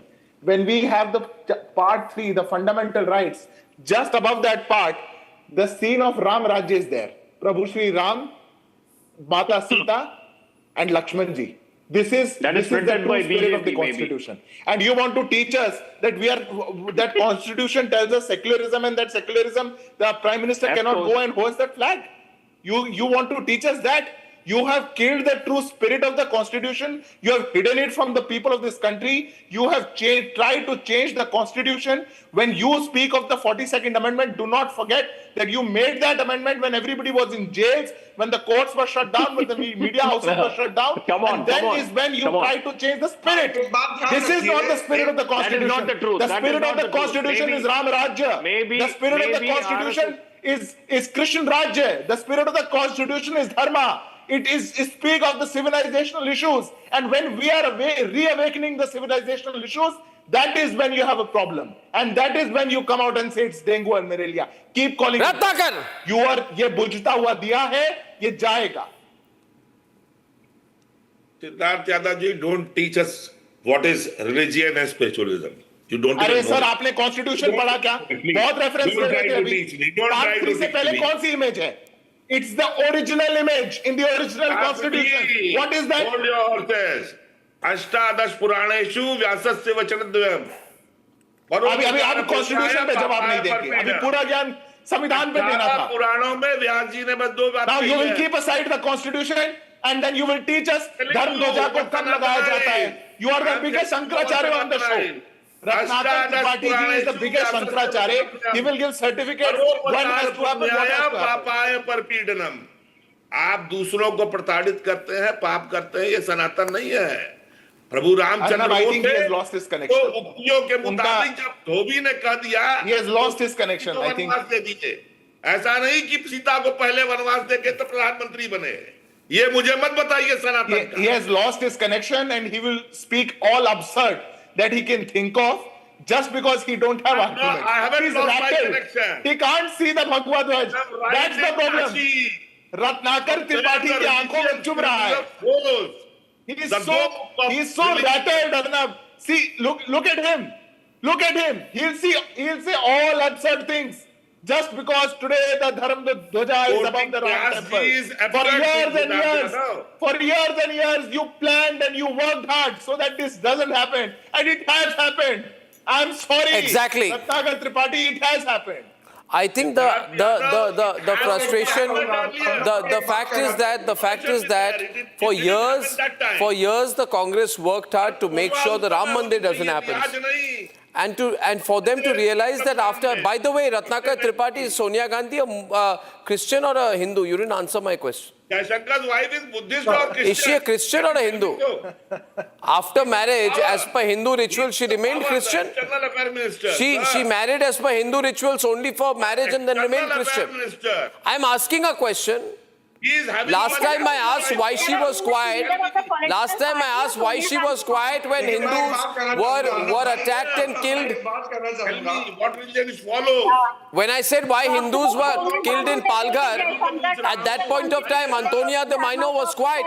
Is Sonia Gandhi a Hindu or a Christian? You have to tell me. Why should it be a mystery? Which religion she follows? Why should it be a mystery? Itni mystery kya hai? Jaya Bharti, what are they hiding? Buddhist, Hindu. They're hiding their own confusion. They're hiding their confusion and they're hiding the truth. And now the thing is, even the truth that the Hindu consciousness, they were, even they were hiding that. They were hiding the real constitution. Okay, ladies and gentlemen, I have some breaking news has come in. Some breaking news has come in that there's been an escalation in the dispute between India and China. As you know, an Indian national who'd been living in the UK was going through China to Japan. She's from Arunachal Pradesh originally. She was stopped, she was harassed, she complained. The MEA made this an issue, complained to the Chinese, and the Chinese have put out a sharp statement back. I see an escalation between India and China, the geopolitical uncertainties over that when I'm back. Time for a quick breather. Arnab will be right back with the debate. Powered by Century Ply Club Prime. Raho befikar. QS and THE, the world's foremost university rankings organizations, have ranked Amity amongst the top 3% universities globally, making it among the very few Indian universities to be included in both rankings. Yet another top ranking for Amity University. हमारे यहाँ भगवान बसवन्ना उनके अनुभव मंटपा की जानकारी भी सीमित रखी गई। अनुभव मंटपा यानी जहां सामाजिक, धार्मिक और आर्थिक विषयों पर सार्वजनिक बहस होती थी, जहां सामूहिक सहमति से निर्णय लिए जाते थे। लेकिन गुलामी की मानसिकता के कारण इस भारत की कितनी ही पीढ़ियों को इस जानकारी से भी वंचित रखा गया। Time for a quick breather. Arnab will be right back with the debate. Powered by Century Ply Club Prime. Raho befikar. दादी के हाथों का जादू और खुशबू से महकता घर, माँ की मुस्कुराहट और खाने की सुगंध। MDH गरम मसाला, क्योंकि हर रिश्ता है स्वाद से जुड़ा।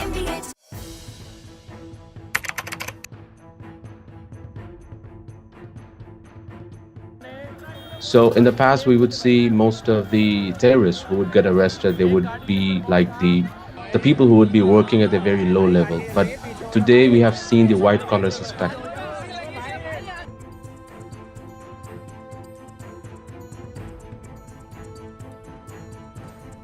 कश्मीर घाटी में डॉक्टर्स एक बहुत अल्टीमेट ड्रीम होता है वहां के लड़के लड़कियों का। उस बनने के बावजूद अगर आप रेडिकलाइज होकर अपने ही देशवासियों को मारने के लिए और अपने देश को तोड़ने के लिए तैयार हो सकते हैं, तो आप अंदाजा लगाइए किस तरह की रेडिकलाइजेशन हो रही है। और इस फ्रंट पे हम Why are only employees being held culpable? Is there something else more than meets the eye? Why are these questions not being asked by the Are we Americans? now going to pretend it never happened? Chinese AI is nationalist for China. Then Indian AI has to be nationalist for India.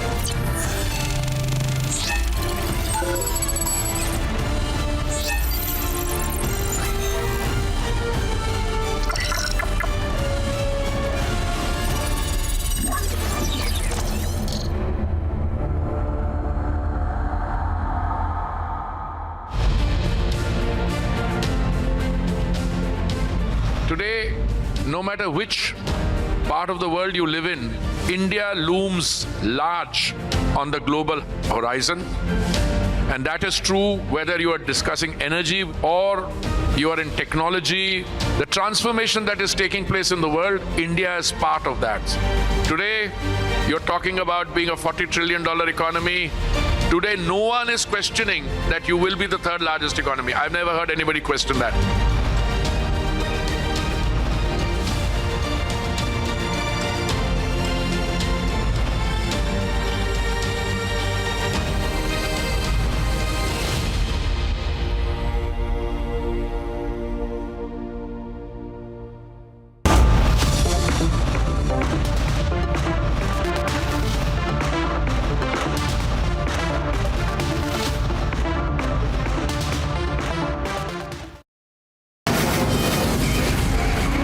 From the Republic Media Network headquarters, it's time for Arnab Goswami on the debate.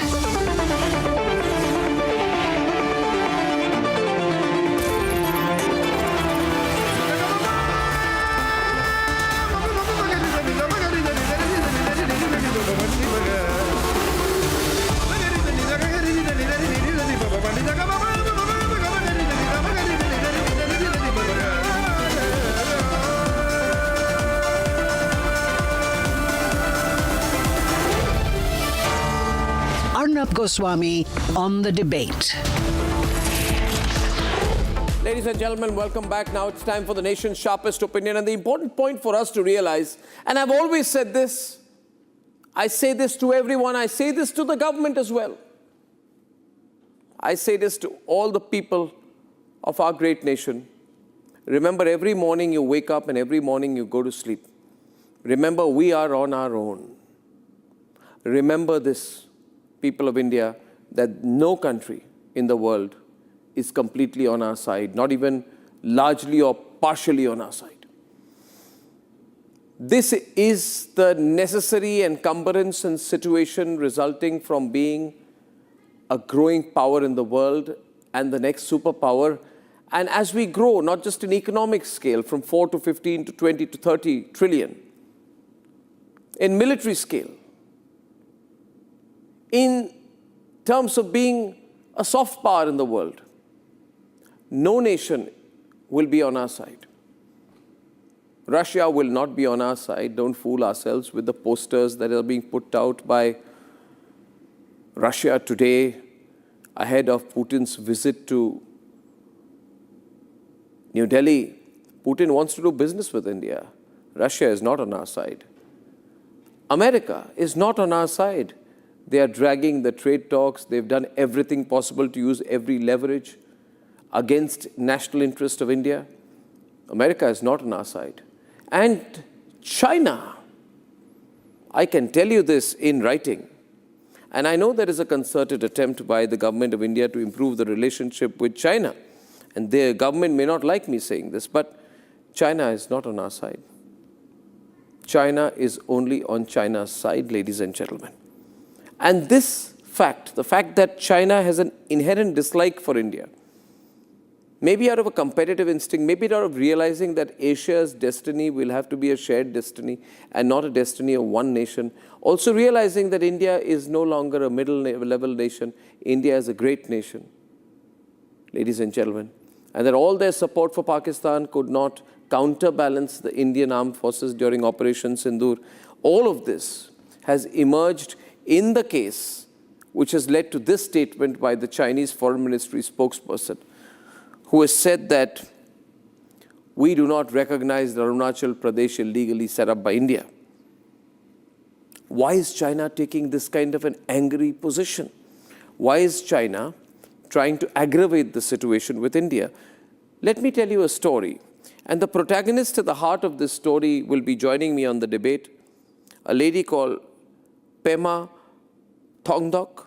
She is a presently UK-based Indian citizen. She holds an Indian passport. She's from Arunachal Pradesh. She was traveling from London, I think, to Japan. And there was a transit through somewhere in China when immigration officials in China flagged her passport as invalid because it listed Arunachal Pradesh as her birthplace. Now, this was absolutely well planned. It is impossible that an individual, an Indian passport holder from Arunachal Pradesh, is held and harassed by immigration authorities who try to browbeat her, saying, "You are Chinese." She says, "No, I am Indian." No, you are Chinese. You should apply for a Chinese passport. Why would the Chinese do that?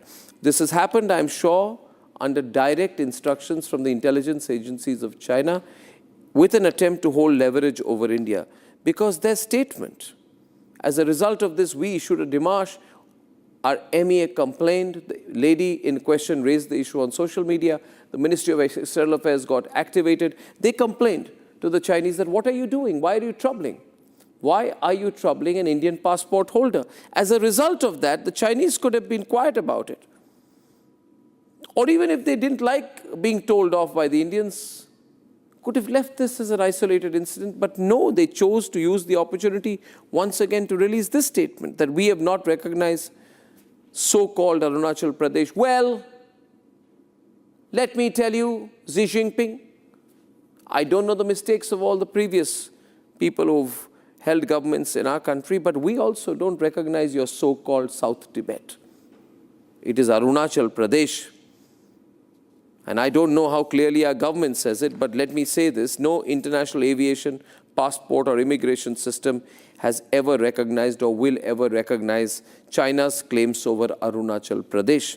No global database flags Indian passports with Arunachal Pradesh as invalid. The fact is, China is grappling America.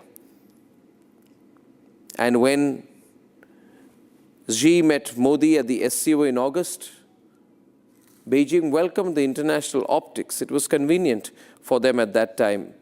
Just a couple of months ago, when Prime Minister Narendra Modi and Chinese President Xi Jinping met for a bilateral conversation on the sidelines of the SCO, in a symbolic gesture, the Prime Minister had invited Xi Jinping to attend the upcoming BRICS summit in India.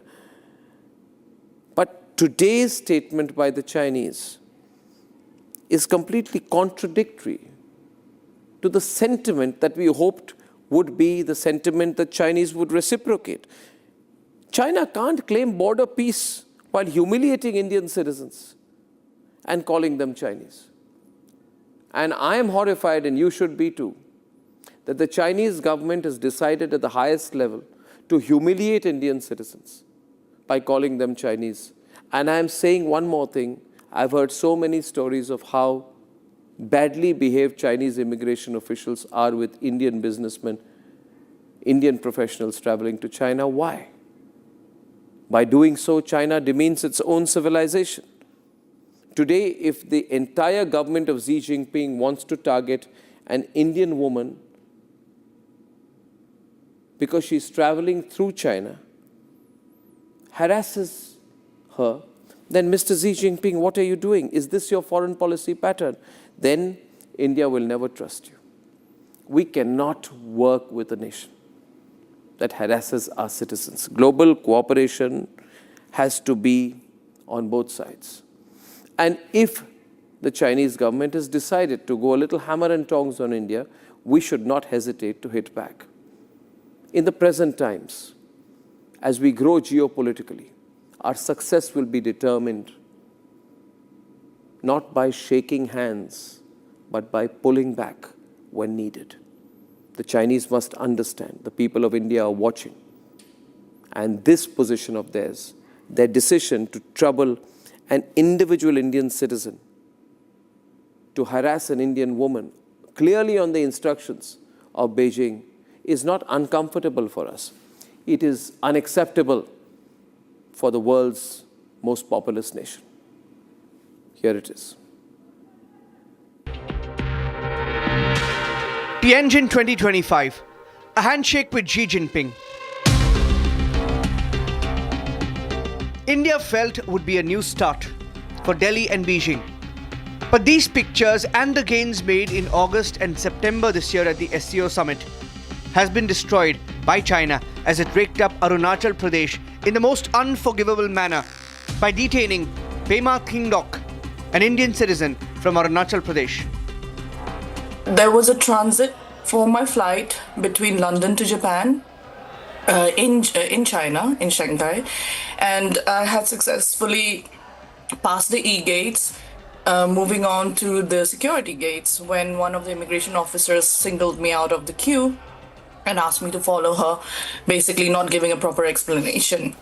Then she took me next to the e-gates where there is the immigration, manual immigration counter, and she pointed at Arunachal on my passport and says, it's not valid, not valid for India, Indian passport not valid. So that was quite a confusing moment for me because obviously I have traveled, I'm a frequent traveler, and I have used my Indian passport almost everywhere else and without any issues. Then another immigration officer came over and she basically took me from, I think, one part of the airport to the other. And even in the shuttle, which takes you from that part of the terminal to the other, she was just very unruly and unprofessional and almost screaming and saying things like, no, your passport is not valid. If you really want to transfer, then apply for a Chinese passport, almost like a mock, because obviously in 3 hours I cannot apply for a Chinese passport, and why would I do so? Because I'm an Indian citizen, I'm not. India has responded in a strong manner, issuing a démarche with the Chinese side in Beijing and in Delhi on the same day the incident took place with Pema, adding that the provocation was coming at a time when both sides are working on restoring normalcy. Such actions by the Chinese side introducing unnecessary obstructions to the process. Beijing, though, when questioned, was adamant. First of all, Zhangnan is China's territory. China never acknowledges the so-called Arunachal Pradesh, illegally set up by India. As for the individual case you mentioned, we've learned that during the whole process, China's border inspection authorities have gone through the whole process in accordance with laws and regulations and had just enforcement and fully protected the lawful rights and interests of the person concerned. There's no so-called compulsory measures, detention or harassment. The airlines also provided a place for rest, drinking and food for the person concerned. For specifics, I'd refer you to competent. Has China's assertion on Arunachal in its response erased all gains made in the last few months? Let's debate.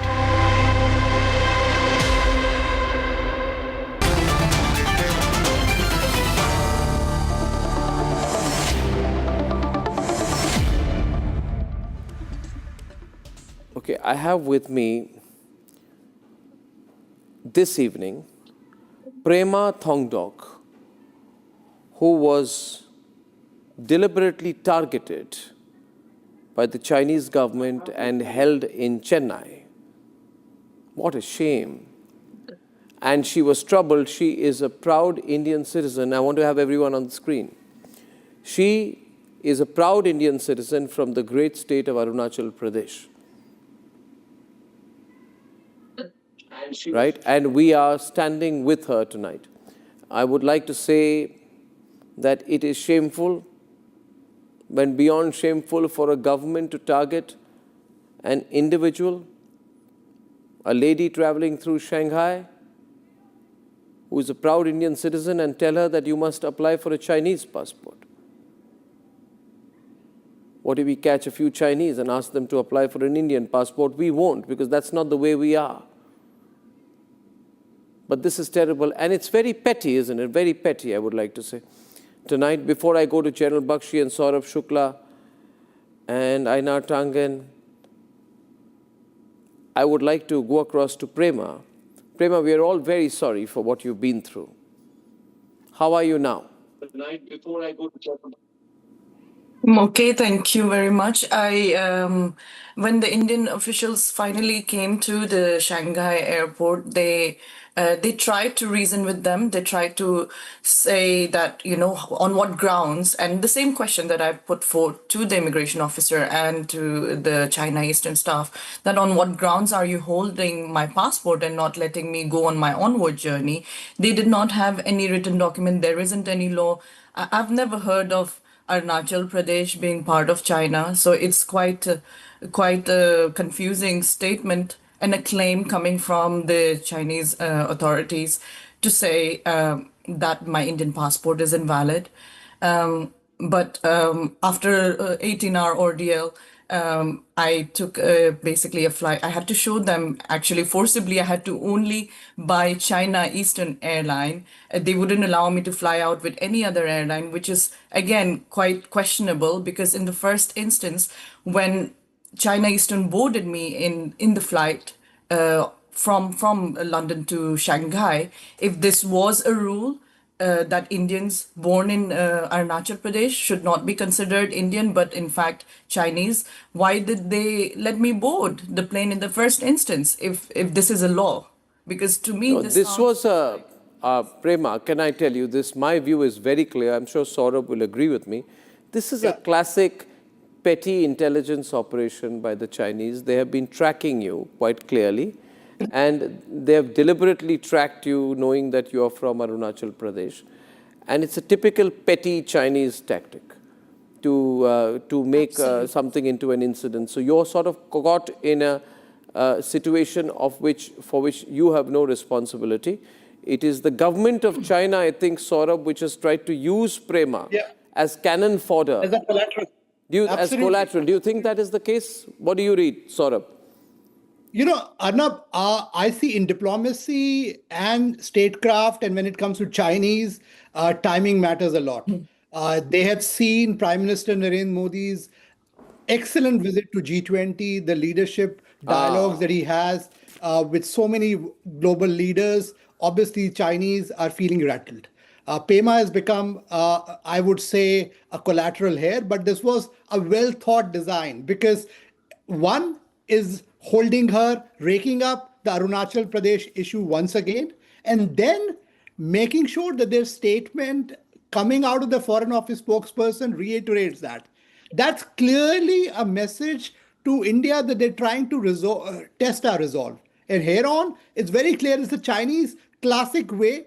On one hand, they try to offer a hand of friendship. On the other, they backstab you. So clearly, I think the government of India at the highest level, including the Prime Minister, has to realize that China cannot be your friend. We have to manage this relationship, but on our own resolve, on our own terms. And this is unacceptable at a time when India has just restarted flights to China. In fact, the direct flights to China have just resumed. This kind of incident should come as a warning, and we should issue an advisory to all our travelers that Chinese can repeat this kind of a thing. Because to Pema's credit, she had a determination, and plus our consulate acted swiftly. But in many cases, some of the passengers may not get that. I want to ask Prema again. Prema, yes, sir. Can you detail out your experience in a little bit more, specific terms? When did you get off the flight? Was it at Shanghai airport? At what point did they accost you? How many people were around you? Did they sort of physically restrain you into one place? I wouldn't say physically restrain me to one place, but one area, definitely, because I could not get access to food or to go and buy myself some food after, being kept near the transfer desk without any proper documentation or law to say that my Indian passport is invalid.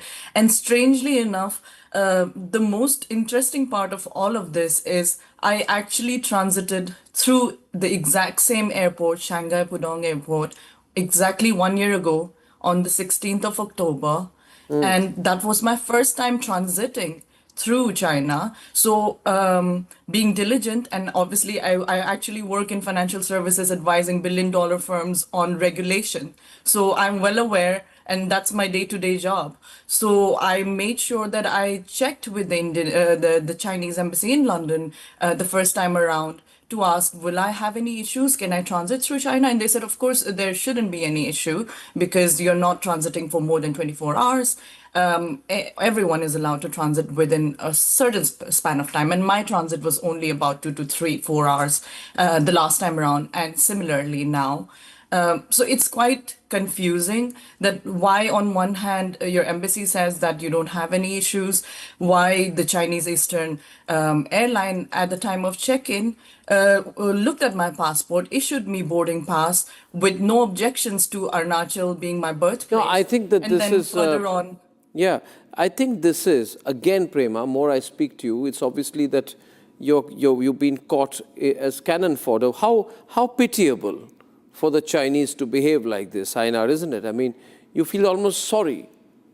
You feel almost sorry for the Chinese that they have to pick on a very, very competent professional who's advising billion-dollar firms, and you obviously picked on the wrong person because she knows how to fight for herself.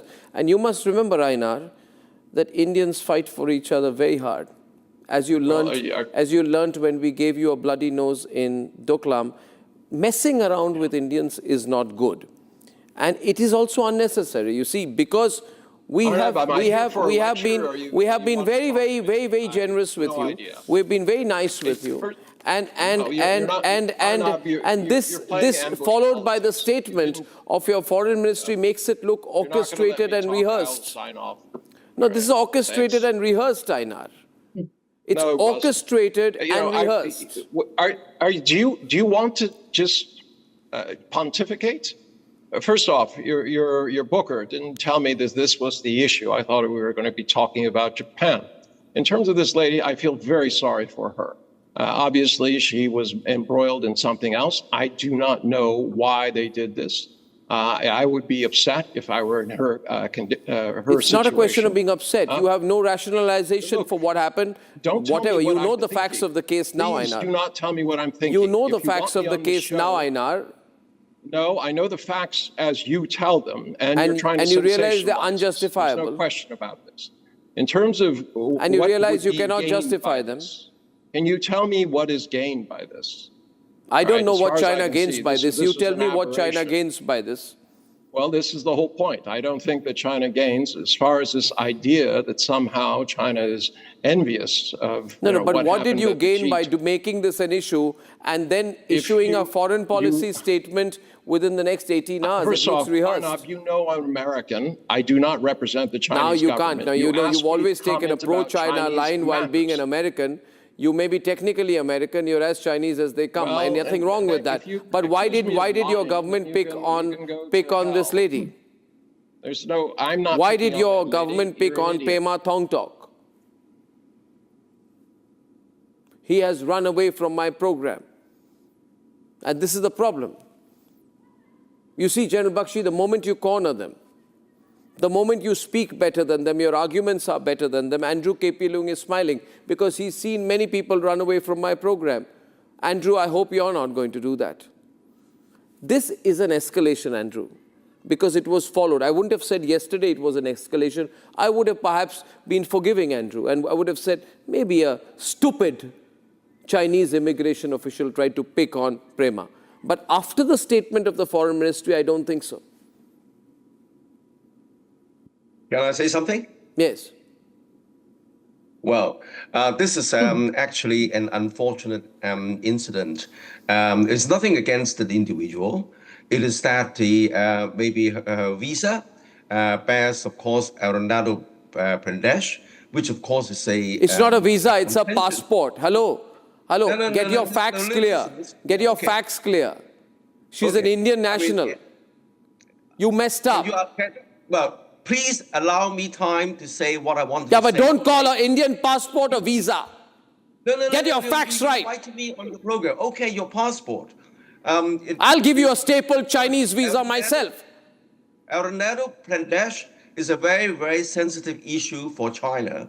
Don't forget the history of the of that place. If you Google, if you look at history, it was no international aviation passport or immigration has recognized any Chinese claim over Arunachal. What are you talking about? Give me time, I'll get off. Okay? What do you mean get off? Just because I ask you two straight questions, you're trying to show your temper on me. I'm keeping my cool about the way your government has behaved with an Indian national. Stopped me so many times. I would just log off. What happened to your composure? I won't be on your station anymore. Give me time. Show some respect. Yeah, to you your messed guests. up. Don't say Don't say visa. It's a passport. All right. Get your facts right, Andrew. I'm just being nice to you. Well, please calm down. You calm down yourself. You are the anchor, okay? Yeah, I am Now, the anchor, and I'm calming you down. Arunachal Pradesh is a very, very critical issue for China. Whoever holds, unfortunate for this individual, because if you look at history, it was created by British India. What It was history? created by British India. What history? Invaded, No China global at that database time. recognizes And all he- your and- ridiculous claims. And then at that General time, Bakshi must give it China back now was to not this guy. was not ruled by the People's Republic of China. Oh God! Yeah, You guys and then, are delusional, and then man. It was the Qing dynasty. You're delusional. And then it's the hiving of that. You don't try to do this balancing act with us, man. You can't do anything on Taiwan. You've been threatening the whole world about Taiwan for the last 100 years. That's the hope on which Xi Jinping has become dictator for life. He has appointed himself ruler of China till he is alive. You can't do a thing about Taiwan, and you're trying to lecture India on Arunachal Pradesh. Taiwan dates back to even You can't do longer, anything to on Ming Taiwan. Dynasty. You can't do anything on Taiwan. mix Hear the it, you two can't do issues anything together, on okay? Taiwan. You'll keep talking about Taiwan. But You you can't want do to talk anything about on Taiwan, I Taiwan. can talk about Taiwan. Yeah, you okay? can't do anything on Taiwan. You've already compromised on Taiwan. Do you Sir, want to what talk history about are you talking about? We would like to know. Yeah, come on. Yeah, standpoint. excellent. What Yeah, 1 minute. Prema, let's question him on history. Yeah, what history? Because I have my family, my grandparents, we have all been Indian. When you say in Arunachal is part of China, I would like to know, do I have any voting rights in China? Do I have access to your public funds? Can I get pension in China? Can I get land? Would you give me land? Would you give me property in China? Do I have any of these? Do I vote for the Democratic of China? Do I speak Chinese? Do I even eat Chinese food at my home? Do I cook in Indian food or do I cook Chinese food? Or speak to me in Chinese, sir. Speak to me in Chinese and let me answer you in Chinese and let's see if I'm Indian or Chinese. Because if history tells you that I should be Chinese, as the immigration officers have told me that you should apply for a Chinese passport because India doesn't own Arunachal Pradesh, I would like to answer. Okay, let me ask you the most basic question, sir. Arunachal Pradesh. What does Arunachal mean? Because if it's Chinese, you should know the meaning of the word. The state that you claim to be yours. What does Arunachal mean, sir? Well, as I said, I mean, the fact Is that a remains Chinese that word, China sir? does not recognize the Arunachal Pradesh as a province of India. Has never been. Not the people. So, how many tribes are there in Arunachal Pradesh? How many sub-tribes are there in Arunachal Pradesh? Let me tell you, sir. 1 minute. Let me tell you, sir. You know nothing about history. I am from Assam. Okay? And Assamese as a language and Arunachali are very similar. I can speak to Prema in Arunachali right now because they sound similar. There are similar phonetic patterns, similar words. I can speak to Prema in Arunachali. She can speak to me in Assamese. Who are you to come in between? Who are you? Who are you? You have no right, no understanding of the region. You are nothing. You are sitting there in Hong Kong, unable to do anything about Taiwan, frustrated with your inability to stop Xi Jinping from becoming dictator for life. You're picking on Prema. Is this what a government of China is? What? I'm your invited guest, okay? Show some respect. No, I'm showing you respect. Did you show respect to Prema? Did your government show respect to Prema? Did your government, General Bakshi, I think it's time for you to come in, sir. You've heard enough. You can give a lesson on history and military history and everything to these people. General Bakshi. I am slightly baffled. Our Prime Minister had gone to Tianjin. Both the nations felt it was time for a reset, right? And that is exactly what the leadership at the apex level tried to do, especially with the geopolitical environment all around us, and very specifically the attitude of Donald J. Trump, running amok, as it were, on the international stage. We thought it was time to do a reset of our relations, time to do a calculation of who is with us, who is against us. And therefore, the Russia-India-China triangle got a very, very prominent boost. The whole world saw the three major powers of Asia coming together. Therefore, it is all the more extremely surprising for us as to why just a few months later we should have this kind of an incident. The young lady presented her passport at the commencement of the journey. If there was a problem that you had such a serious problem with the passport, it should have been told to her there and then itself. He would have taken a different flight, changed her routes, whatever. She would have taken prophylactic action. But you can't let a person come into your territory and then, as an afterthought, start harassing the poor lady. She's quite distraught. She's had such a harrowing experience. If you were put through this, I'm sure, doctor, you would be equally distraught. I mean, it's not her fault where she was born. And I think she has very cogently summarized the case for you. Her father, her grandfather, her grandparents, they've all been Indian citizens, considered Indian citizens. She very pertinently asked you, do I have voting rights in China? Can I get a Chinese pension? Can I get my pay from China? Those are the facts of life. Those are the facts of life. But what we in India are very surprised, doctor, is why this should happen just months after Tianjin. Is there something more to it?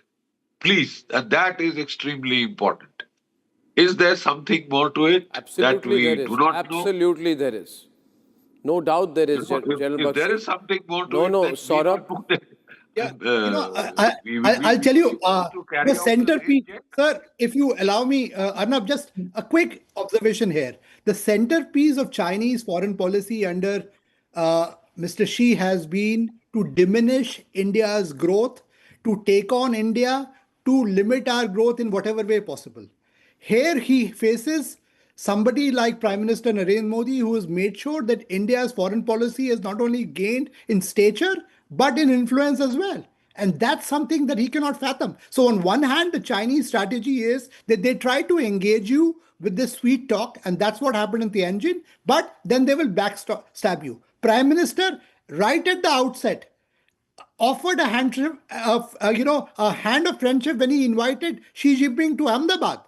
And then what happened? Galwan happened, Doklam happened. So, you've seen a pattern of sorts, and you cannot never trust the Chinese. They will always be your adversary. India has developed a spine. It's in our national and strategic interest to make sure that we continue to dominate over China and continue to demonstrate this resolve that we will not. This has also happened at a time when we have shown a little bit of our military prowess in the military exercises across along the eastern and northeastern borders very strongly. So I think unless China wants a deliberate escalation, we'll have to watch very closely what they do. To Prema, we're so proud of you for the way you've held yourself together, proud of our government for standing by her, and very proud of the fact that you, after so many years working in the UK, are proudly carrying your Indian passport. All this is fantastic. Ladies and gentlemen, I thank you very much for this. And viewers, I want to go now to our other big story, a very troubling warning that has come from Mamata Banerjee, because the SIR, the Special Intensive Revision of the Electoral Rolls, is getting underway in Bengal. Mamata Banerjee is completely getting very, very edgy. At a public speech today, she has warned of anarchy if the BJP targets her. She has warned of jolting India. Can you imagine a chief minister facing anti-incumbency wants to jolt the country? Listen to this. আমাকে আঘাত করলে আমি সারা ভারতবর্ষ হিলিয়ে দেব। Mamata is rattled by the SIR in Bengal. She is now threatening national stir. After Rahul Gandhi's SIR gambit failed in Bihar, there is a fire that is starting in Bihar. And you will see I'm inviting all the senior leaders to come and see this fire because it is catching fire. मतलब वो आग फैल रही है, उसको रोका नहीं जा सकता। Mamata has taken over the baton of violent rhetoric on SIR. আমায় বাংলায় আঘাত করলে, কারণ মানুষকে আঘাত করলে আমি মনে করি আমাকে আঘাত করছে। আমাকে আঘাত করলে আমি সারা ভারতবর্ষ হিলিয়ে দেব। এটা মাথায় রেখো। ওদের কাছে একটা কোয়েশ্চেন করি, গভর্নমেন্ট অফ ইন্ডিয়ার কাছে, যদি বাংলাদেশি তাড়াবার জন্য SIR করতে হয়, তাহলে মধ্যপ্রদেশে নাটক করছেন কেন? ওখানেও খুশবইটিয়া আছে, তাহলে আপনার double engine Sarkar. This just a day after clashes outside the West Bengal CEO office over the SIR workload.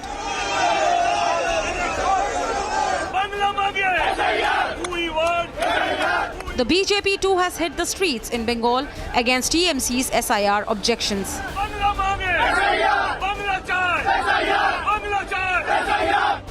However, this is not the first time Mamata has used violent rhetoric on SIR issue. एक तो election commission बैठे हैं, मैं उसको disrespect नहीं करते हैं, लेकिन अगर कोई बीजेपी दलाली करे तो हम उसको इंसान के लिए हम कहेंगे दलाली मत करना, हम नहीं छोड़ेंगे। Today, a rattled Mamata even wrote a letter to the CEC Gyanesh Kumar questioning why the West Bengal CEO wants to hire data entry operations for the West Bengal SIR. Now, the BJP is hitting out. देखिए, पूरा हिंदुस्तान में SIR होगा, लेकिन पश्चिम बंगाल में इतना शोर क्यों मचा रहा है ममता बनर्जी? अभी SIR हो रहा है, जितना BLOs काम कर रहे हैं उसको तो असिस्ट करने के लिए कोई डेटा एंट्री ऑपरेटर चाहिए, उसको प्रोवाइड ममता बनर्जी नहीं कर रहे हैं। इसी का कारण ये चिट्ठी लिख रहे हैं। कुछ नहीं है इसमें, कुछ होने वाला नहीं है। On cue, the Congress is hopping on the Mamta bandwagon. जायज बातें होंगी, बहुत जागरूक और संवेदनशील राजनीतिक राष्ट्रीय स्तर की नेता हैं ममता बनर्जी, और उन्होंने कोई बात उठाई है तो उसमें जरूर बहुत गंभीरता से लेना चाहिए। ये थोपा जा रहा है देश के ऊपर और परेशान कर दिया जा रहा है नागरिकों को। Not just in Bengal, but in all poll-bound states, the opposition is weaving the same narrative. पूरी तरीके से अत्याचार अन्याय कर रहा है चुनाव आयोग। सरकार मिलकर, मोदी और योगी मिलकर कर रहे हैं, चोरी कराना चाहते हैं और BLO सुसाइड कर ले रहे हैं। कोई जान दे रहा है, कोई नौकरी छोड़ दे रहा है। कल परसों एक लड़की ने भी नौकरी छोड़ दी, शिक्षिका ने, पिंकी नाम है उसका, नोएडा में। ये क्या हो रहा है? इससे साबित हो रहा है कि पूरी तरीके से अत्याचार अन्याय चुनाव आयोग और सरकार मिलकर कर रहे हैं। इस पर रोक लगनी चाहिए, प्रभावी कार्रवाई। जो जिन अधिकारियों के दबाव के कारण से ये हो रहा है, उनके ऊपर 302 का मुकदमा लिख के उनको जेल भेजना चाहिए। SIR is becoming the #1 talking point in the country. The big question is Mamta going to repeat the failed SIR gambit from Bihar in the Bengal elections?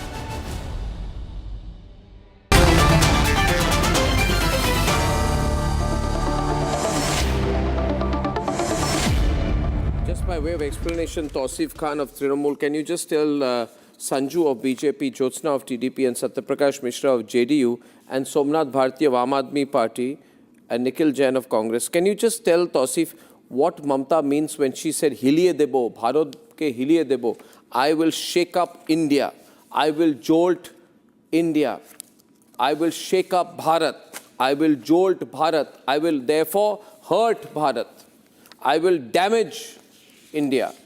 A leader has said that, Ami Hiliye Debo, I will jolt India. Can you just explain that in specific terms? How will she Hiliye Debo India? How will she hurt my country? How will she damage my country? How will she target my countrymen? How will she hurt my country's national sovereignty? Please tell me. I will answer that. Arnab, I will answer that. Arnab, I will answer that. Now, if BJP and Election Commission together in collusion tries to damage my country, tries to hurt my country, then obviously some or the other leader has to stand up and no, but is this a call fight. for violence? She's saying I will jolt my country. Does anyone use that language? If one single citizen, no, do not interrupt me. Do not interrupt me. If one single citizen is devoid, is illegally removed from the voter list, is not allowed to vote, then that's the death of democracy. Democracy means that today Mamta Banerjee has said she will shake up India. She's crossed the limit not in my at the view. likes of any Crossed the political Lakshman party. Rekha. Sanju Verma is on the debate. We already began late, so I need to get very quickly. Sanju, take the debebate forward. Sanju. To prevent very quickly, Arnab, this is not fair. 1 minute. Tausif will not stop. You continue. Turn on the other side. Yes. Go on. There will be resistance. Yes, there will be resistance. I refuse to debate like this. I've been waiting for the last 40 minutes. Please ensure that I get my time. My time is precious. If not to you, at least to me. I waited for 40 minutes and then I'm heckled non-stop.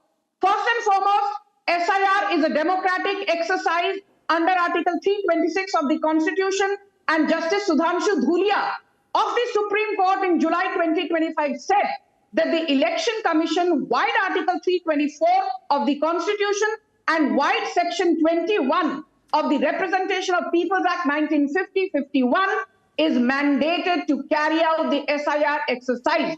So SIR is legitimate, SIR is legal, SIR is valid, SIR is constitutional. And I want to tell your audience one thing. Arnab, what did Mamata Banerjee say? Amar shathe khelte gele, ami je khelate khelbo, she khele, tumra amake dhorte parbe na. If you start playing games, you don't know what khela hobe I will do. I will not only jolt the nation, you can't catch me. Look at her incendiary and inflammatory statements. Look at the audacity of Mamata Banerjee saying, Amake aghat korle, ami shara Bharat borshor, hiliye debo. Hiliye debo. Kyun hiliye debo? hiliye debo, bhai. SIR. No, and one last thing, let me say one thing. I've been told BLOs are committing suicide. BLOs are stressed. BLOs are distressed. I want to ask Mamata Banerjee, 41 people died after the Panchayat poll elections in West Bengal, and a two-judge bench of the Supreme Court, led by Justice Manoj Mishra and Justice B.V. Nagaratna, what did they say? They said to Mamata Banerjee, if you're not able to hold free and fair elections, let us know. We will put an alternative mechanism in place. The right to hold elections does not give you the right to violence. This is what the Supreme Court told Mamata Banerjee, and I was on debates. And I remember I was on your debate too, Arnab Goswami. And when I told 41 people, mainly BJP workers, have been butchered in West Bengal by TMC goons, these people said, "Arey to court jao na. Republic channel par aakar rona dhona kyun karte ho?" To bhai sahab, aap court jaiye. Whether BLOs committed suicide due to work pressure or whether this is a yarn that is being spun by TMC goons, that remains to be seen. My worry is that she wants to unleash mobs. My worry is that she wants to unleash mobs. This is not how a chief minister speaks about a constitutional institution.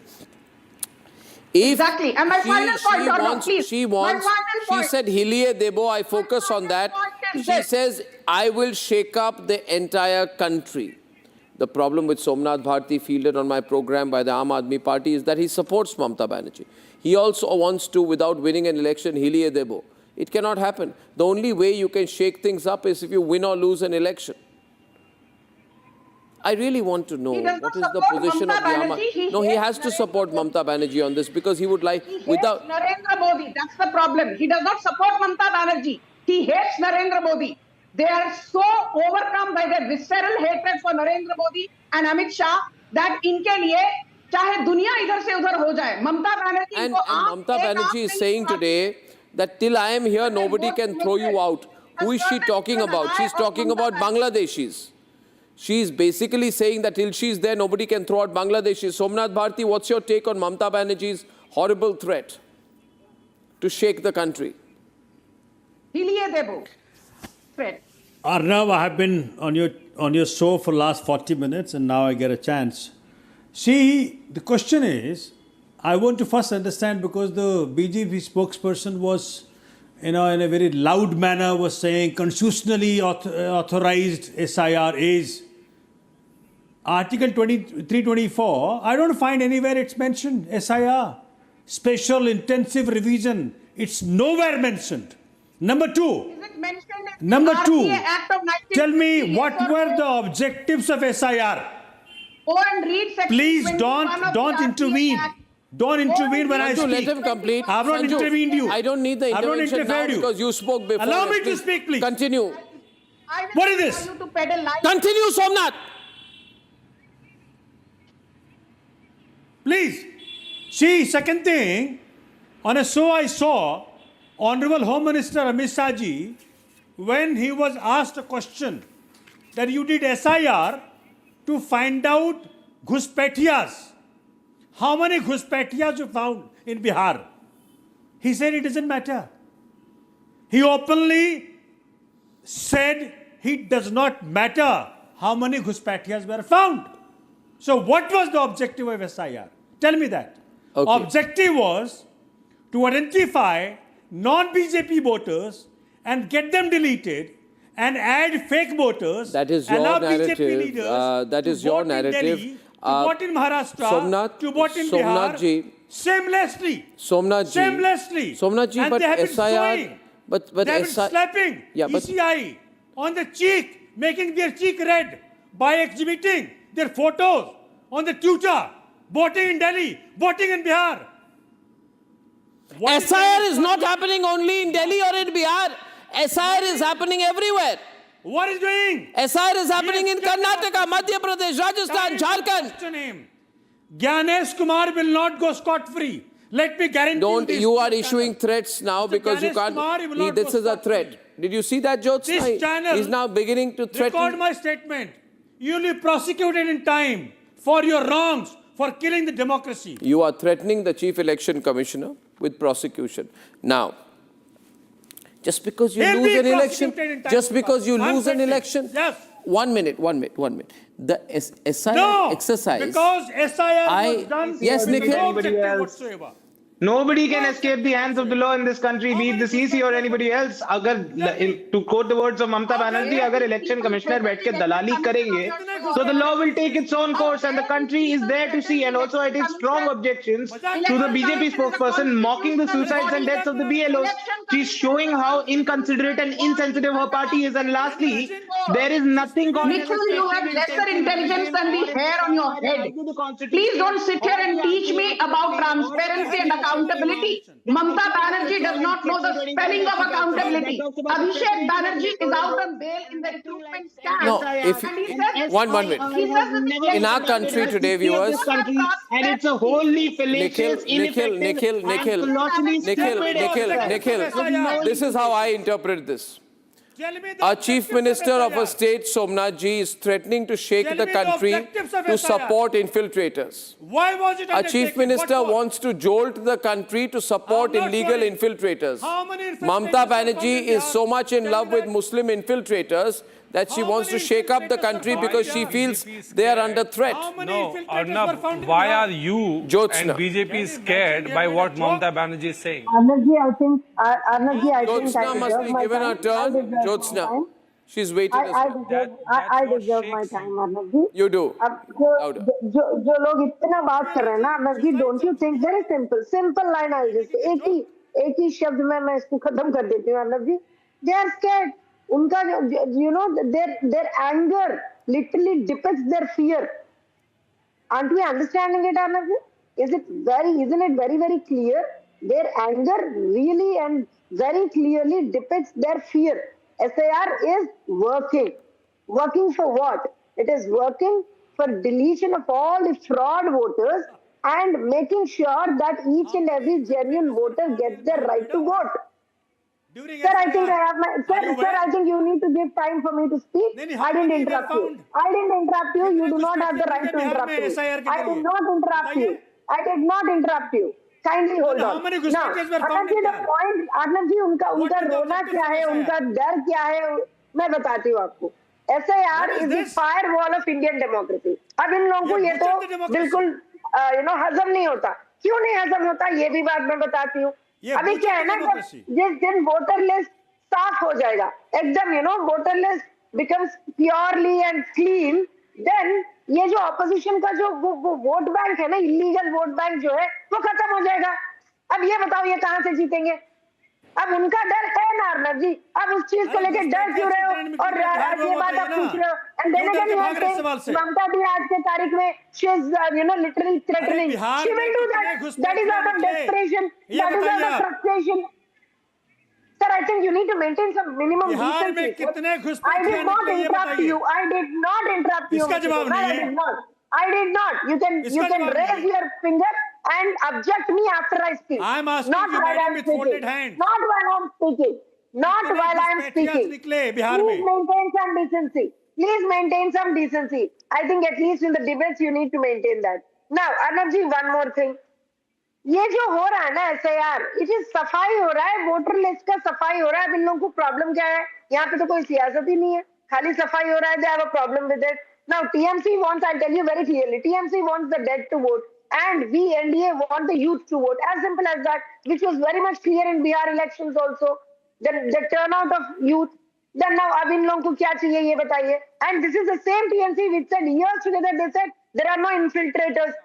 Absolutely, there are no infiltrators. Now, this is the same TMC which says don't remove any infiltrators. The thing is that Mamata's politics is only Muslim-centric. Mamata should not do Muslim-centric politics. That's why she wants a Muslim vote bank. She doesn't care if the Muslims are Indian nationals or Bangladeshi. She thinks all Muslims will vote for her. But if you do only Muslim politics, you will also suffer because nobody else will vote for you. Even Muslims won't trust you. This question on your show tonight? No, you cannot. SIR was even held when Nehru was the Prime Minister in 1952. Who has shared the data? There was an SIR in 1961. when Nehru has was the Prime election Minister. commission There was an shared SIR the in data with 1983 BJP when Indira leaders Gandhi was that the so Prime many Minister. number of There voters' was an name will be SIR when deleted? Rajiv Gandhi Or was is the it Prime the other Minister side? in 1987. Has the There was an has the SIR voter when list P.V. been Narasimha prepared Rao was the Prime Minister at in BJP office and 1993. shared with the There was election an commission? Can you SIR answer this? under Rahul Gandhi's father, under Sanju, Rahul stop Gandhi's blabbering. grandmother, under Sanju, Rahul you know Gandhi's nothing and you blabber a great-grandfather lot. Nehru. Actually, Somnath, I tell you, I'd like to get Satyaprakash Mishra. Somnath Bharti and Satyaprakash Mishra. आपको डरना चाहिए. सोमनाथ सत्यप्रकाश जी, actually Mamata Banerjee को डर लग रहा है. ये डर अच्छा है. ममता बनर्जी डर चुकी है because the Bangladeshis are getting scared that Mamta is going to lose the elections and that's why they are fleeing West Bengal. They are going back to Bangladesh. Satyaprakash Mishra, Somnath ji will tell you what happened in Bihar. Are you getting my voice? Yes, I am loud and clear. Yeah. Yeah, actually, you know, Adam, there is a word in Hindi, Gidar Bhapki. So this Gidar Bhapki of Mamata Banerjee will be definitely contained by the agencies if she really mean to hilie debo. I don't want to comment, she is a lady and she has been running Bengal, that dimag hil gaya hai to aisa aisa bayan aayega. Aane ka dar hai aur dimag gaya hai hil. Raha ki SIR is a constitutional process. Even last time they visited Supreme Court didn't hold the process. It allowed it to happen in Bihar. Why they are? Because they have a kind of fear that SIR even increased in helping the voter turnout. If the voter turnout is high, they may lose the election, so they're very much afraid of. They carry the constitution in the hand, but never listen to the constitutional framework. It is the duty of Election Commission to carry out every kind of SIR and whatsoever of the country with the to correct bogus the voter list and include the right voters and delete the fraud voters. It's very simple. I I only want Satya and Somnath. Thank you, Satya.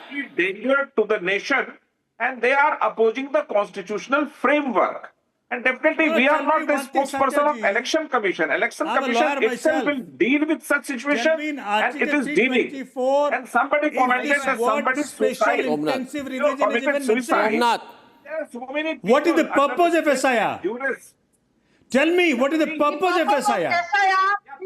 What were the objectives of SIR? Objectives of SIR. Across the country. Objectives of SIR. Can somebody tell me? I think the sole objective of SIR is to throw out Bangladeshis. The sole objective of SIR, Somnath Bharti, is to ensure that you cannot employ a Bangladeshi in your office. So how many Bangladeshis were thrown in Bihar? Tell me that. Anyway, I never thought that you would come out so much. I never thought that Congress, Trinamool and Aam Aadmi Party will openly support Bangladeshis on my program. Mr. Arnab Goswami, please tell the nation how many Bangladeshis were found in the SIR? Well, there are 2 to 3 to 4 to 5 crore Bangladeshis in our country, and we'll be better off without them.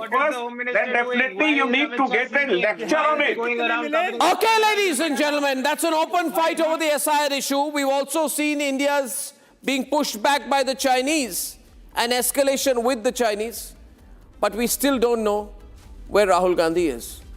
That's a question I think we'll never get a clear answer to. See you tomorrow evening. Good night and goodbye. Time for a quick breather. Arnab will be right back with the debate. Powered by Century Ply Club Prime. Raho befikar. आधे bowl दही में 4 चम्मच MDH चटनी पुदीना मसाला डाला, stir करो, पुदीना चटनी तैयार। MDH चटनी पुदीना मसाला।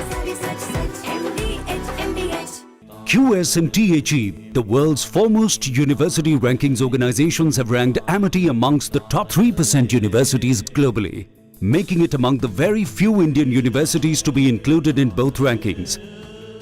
Yet another top ranking for Amity University. Pure सूजी पास्ता उबालो मिलाओ और खाओ 8 मिनट में तैयार। क्या टेस्ट है सबका राजा हार्डवेयर मसाला। मुस्कुराए लड़खड़ाए जिंदगी चाहे जो भी हो। सर, पेशेंट के लिए कौन सा रूम प्रेफर करेंगे आप? जिंदगी भर के प्यार का कोई रेट कार्ड नहीं होता। Tata AIG health insurance, with you like family, with you always. MDH की हल्दी मिर्ची धनिया करे कमाल, ये रंग दे, ये खुशबू दे, ये तीखा, ये कम पड़े, क्या निराला MDH मसाला। पैसा लगाना है तो सेंचुरी प्लाई क्लब प्राइम पे लगाओ, डूबेगा नहीं, जलेगा भी नहीं, कोई खा नहीं जाएगा, धोखा नहीं देगा, ऊपर नीचे भी नहीं होगा, सेफ रहेगा, सिक्योर्ड, मिनिमम 30 साल का रिटर्न देगा। अब इससे बेटर इन्वेस्टमेंट है तो बताओ। सेंचुरी प्लाई क्लब प्राइम, रहो बेफिक्र। R pure shahi paneer masala, delicious, healthy everyday.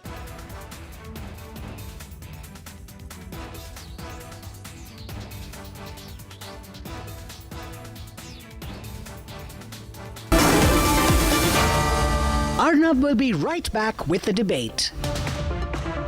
QS and THE, the world's foremost university rankings organizations, have ranked Amity amongst the top 3% universities globally, making it among the very few Indian universities to be included in both rankings. Yet another top ranking for Amity University. थोड़े में ज्यादा स्वाद, यही तो है इसकी खास बात। वाओ मामा, क्या स्वाद है। अरे मेरे राजा, मुस्कुराए लड़खड़ाए जिंदगी, चाहे जो भी हो। सर, पेशेंट के लिए कौन सा रूम प्रेफर करेंगे आप? जिंदगी भर के प्यार का कोई रेट कार्ड नहीं होता। Tata AIG health insurance, with you like family, with you always. दादी के हाथों का जादू और खुशबू से महकता घर, माँ की मुस्कुराहट और खाने की सुगंध। MDH गरम मसाला, क्योंकि हर रिश्ता है स्वाद से जुड़ा। पैसा लगाना है तो सेंचुरी प्लाई क्लब प्राइम पे लगाओ, डूबेगा नहीं, जलेगा भी नहीं, कोई खा नहीं जाएगा, धोखा नहीं देगा, ऊपर नीचे भी नहीं होगा, सेफ रहेगा, सिक्योर्ड, मिनिमम 30 साल का रिटर्न देगा। अब इससे बेटर इन्वेस्टमेंट है तो बताओ। सेंचुरी प्लाई क्लब प्राइम, रहो बेफिक्र। R pure shahi paneer masala, delicious, healthy everyday.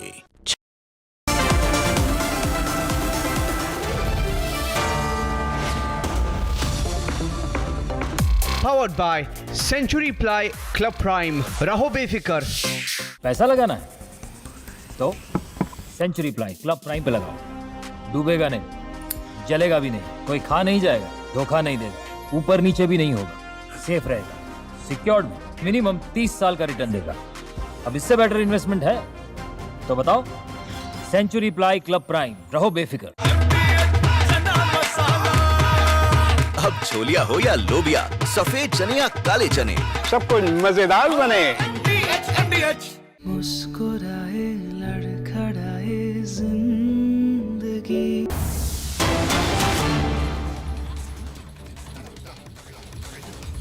All right, we are getting a breaking news development coming in through American media reports that Ukraine has agreed to the peace deal, Trump's peace deal that would see an end to the war with Russia.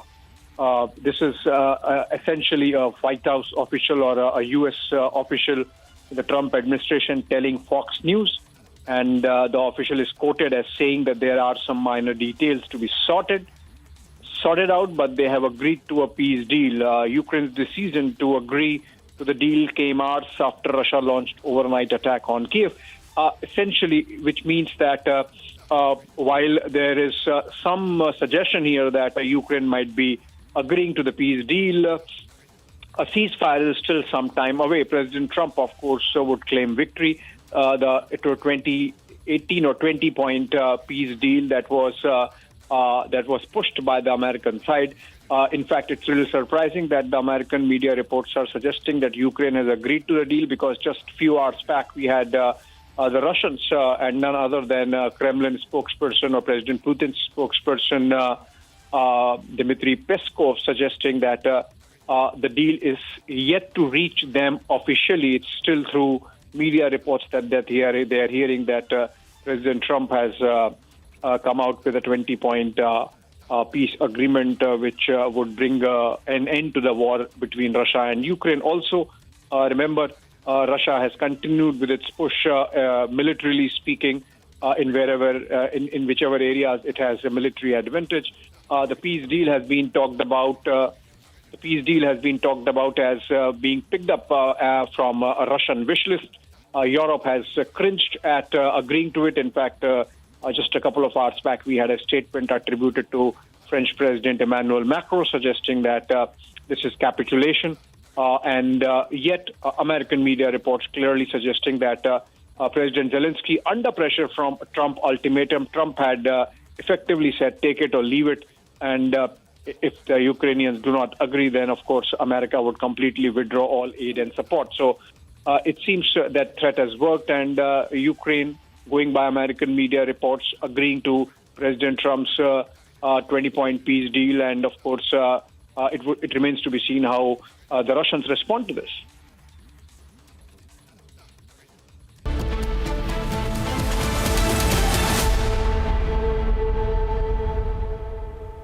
MDH की हल्दी मिर्ची धनिया करे कमाल, ये रंग दे, ये खुशबू दे, ये तीखा, ये कम पड़े, क्या निराला MDH मसाला.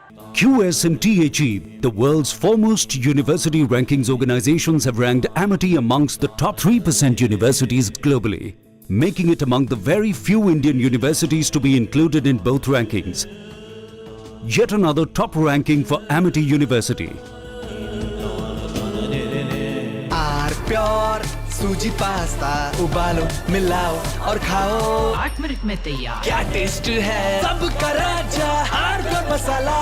मुस्कुराए लड़खड़ाए जिंदगी चाहे जो भी हो. सर, पेशेंट के लिए कौन सा रूम प्रेफर करेंगे आप? जिंदगी भर के प्यार का कोई रेट कार्ड नहीं होता. Tata AIG health insurance, with you like family, with you always. Secret recipe MDH का जीरा सिप जलजीरा मसाला. सिप सिप जीरा सिप MDH का जलजीरा जीरा सिप MDH का जलजीरा सिप. थोड़े में ज्यादा स्वाद, ये तो है इसकी खास बात. वाओ मामा, क्या स्वाद है. अरे मेरी राजा राजा और मसाला. मुस्कुराए लड़खड़ाए जिंदगी चाहे जो भी हो. सर, पेशेंट के लिए कौन सा रूम प्रेफर करेंगे आप?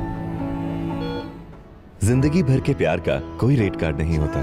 Tata AIG health insurance, with you like family, with you always. अब छोलिया हो या लोबिया, सफेद चने या काले चने, सब कुछ मजेदार बने.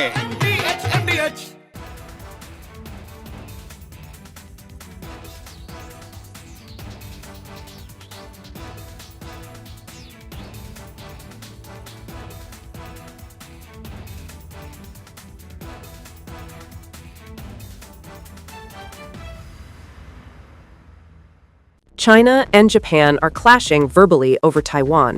Tensions between China and Japan have risen over Taiwan's security. Japan has signaled it may intervene in a potential conflict, viewing it as a threat to its own stability. China condemned this as From the Republic Media Network headquarters, it's time for Arnab Goswami on the debate.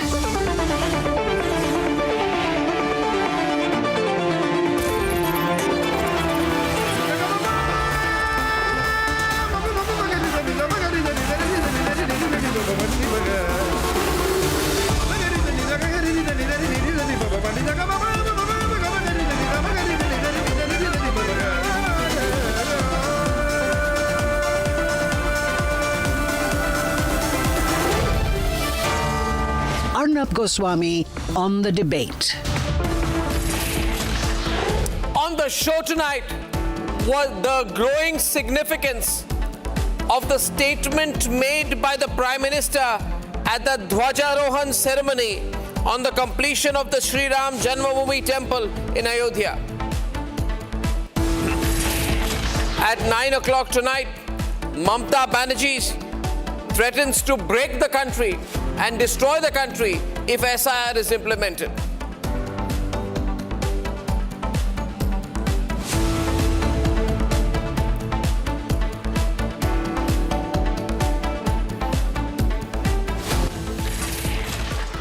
Ladies and gentlemen, there was a time, not very long back, when the Congress party was in power.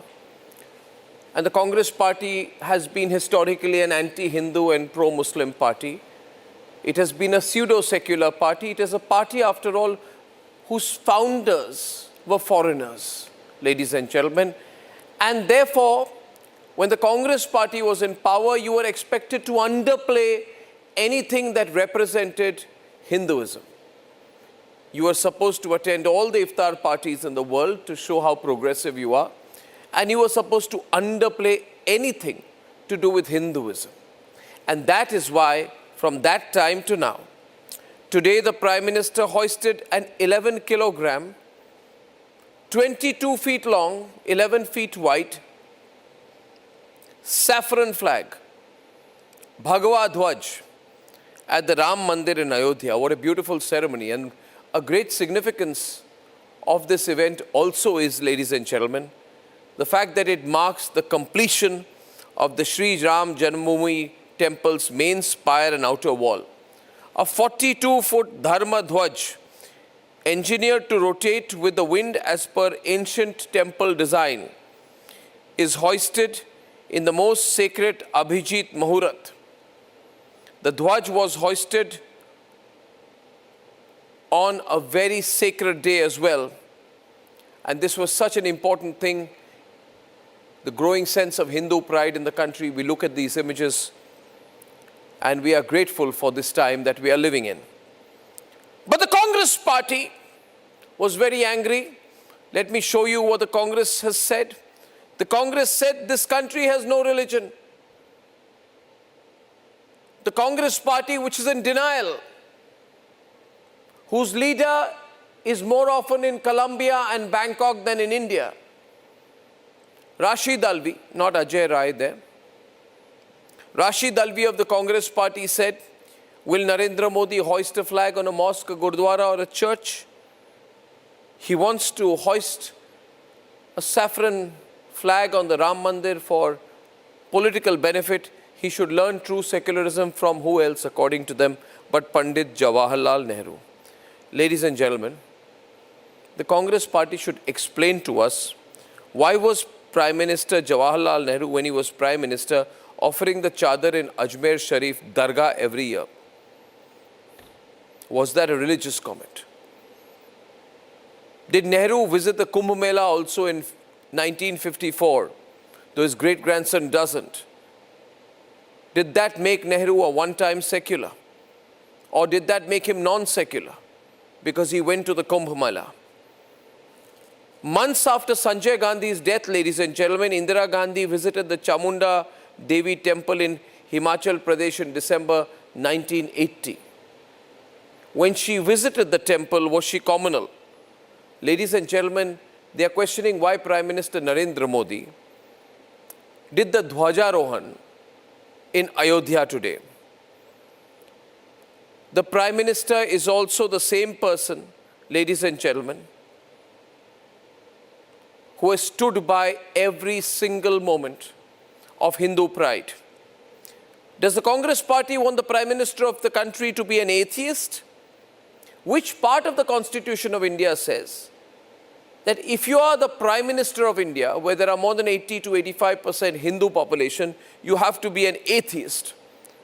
Would the Congress party speak in the same language if, and it's not, if 80% plus of the population of India were to be Muslim? Ladies and gentlemen, I completely understand now where the Congress party is coming from, because it is a declared intention of the Congress party. They say, as Revant Reddy of the Congress said, Muslims equals Congress and Congress equals Muslims. They are absolutely clear about it. Absolutely clear about it. Now they question why the Prime Minister was in Ayodhya for the Dhwajarohan. Did they account for the case when the Prime Minister also paid his respects to non-Hindu religions? Did they talk about the time when the Prime Minister visited the Imam Al-Hakim Binar Allah Mosque in Egypt? Did they account for the time, ladies and gentlemen, when the Prime Minister continued the tradition of sending a ceremonial chadar to the Ajmer Sharif Dargah? In fact, at the Dhwajarohan event today, the Prime Minister said something significant. He said, Ram is not just a person, he is a value. If you want to make India develop by 2047, we will have to awaken the Ram within ourselves. What day can be better than today for this resolution? The Prime Minister, therefore, is speaking of Ram Rajya. The Congress says this is marketing for Hindus.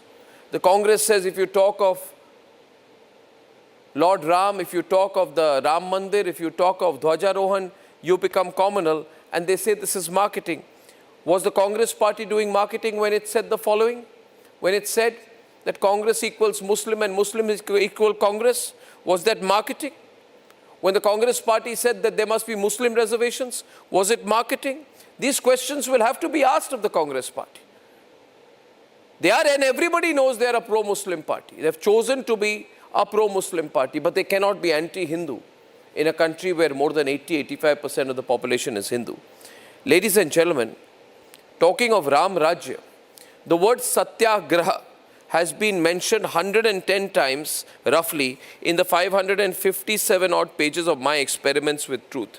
Meaning, Mahatma Gandhi talks about Satyagraha once in every 5 pages or 1,000 words. Ladies and gentlemen, over 6 lakh times in his 31 years in active politics, ladies and gentlemen, and maybe more, even by conservative estimates. So Mahatma Gandhi kept talking about Satyagraha, Satyagraha. Is that not a Hindu concept? Mahatma Gandhi kept talking about Ram Rajya, Ram Rajya. Is that not Hindu? Was Mahatma Gandhi not secular as per the present definition of the pro-Maoist Congress party, of the Vadra family? Was Mahatma Gandhi also marketing Hinduism when he spoke of Satyagraha, when he spoke of Ram Rajya? Ladies and gentlemen, I'll summarize this with 3 simple points. There is nothing in the law which says the Prime Minister should dissociate himself from his own religion. There is nothing in the Constitution or the law which says the Prime Minister must not have his individual religious beliefs.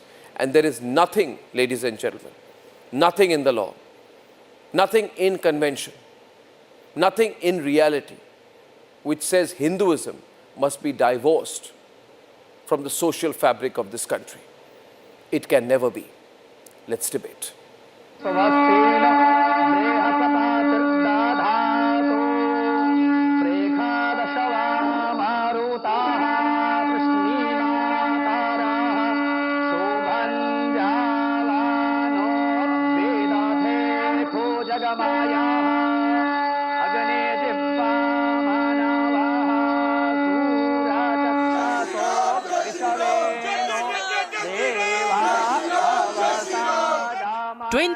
November 2025, a date etched in eternity. Orchha के राजा राम से लेकर रामेश्वरम के भक्त राम तक और शबरी के प्रभु राम से लेकर मिथिला के पाहुन राम जी तक भारत के हर घर में, हर भारतीय के मन में और भारतवर्ष के हर कण कण में राम है। जय सिया राम, जय सिया राम, जय Siya Ram. In Ayodhya, the cradle of Ram Rajya, Prime Minister Narendra Modi hoisted the 161-foot Dharma Dhwaj of the Sri Ram Janmabhoomi temple. Crafted in Ahmedabad's parachute mills, this flag defies storms up to 60 kilometers per hour, a symbol as unbreakable as India's spirit. This was not a mere ceremony. It was a second Pran Pratishtha after January 2024's idol consecration.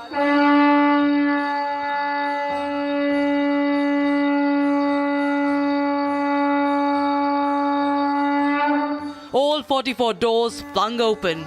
Aarti echoed on Vivah Panchami, celebrating Lord Ram and Goddess Sita's union.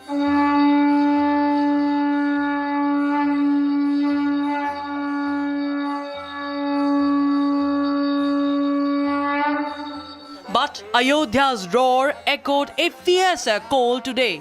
Prime Minister's national appeal to demolish the colonial mindset. अब हमने नौसेना के ध्वज से गुलामी के हर प्रतीक को हटाया है। हमने छत्रपति शिवाजी महाराज की विरासत को स्थापित किया है।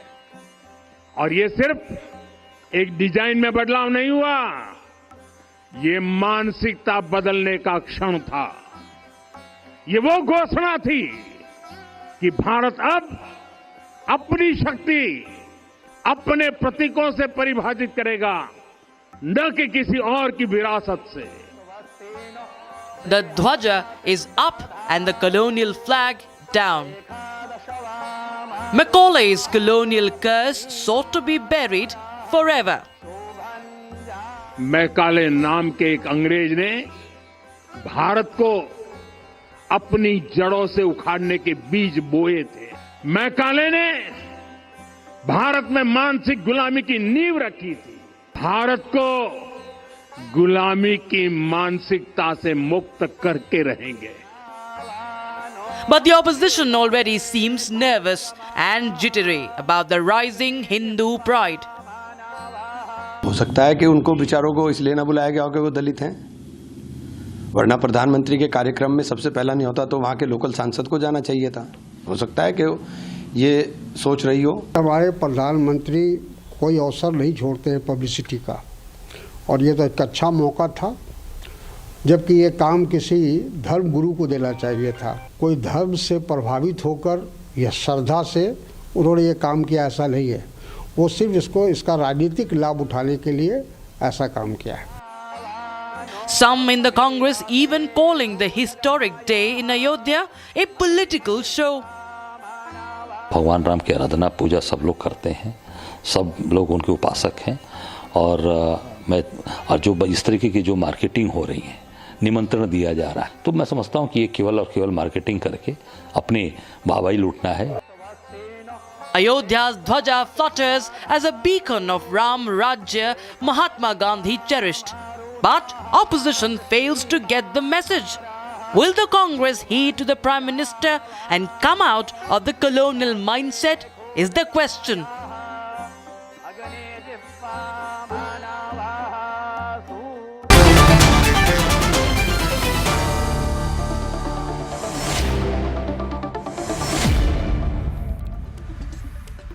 I have Dushyant Sridhar, Prafulla Ketkar, Sadhvi Jaya Bharti on one side. I don't need to elaborate on which side they are from. They are supporting the pro-Hindu side. They are pro-Hindu, and I'm so happy and proud that in India we can say somebody is pro-Hindu, because if you were told, in Congress time that you're pro-Hindu, you would be put in jail. Now, we have on the other side Tariq Ahmad Lari of the Samajwadi Party, Harish Mohammad Ibrahim, political analyst, and Congress Party's Ratnakar Tripathi.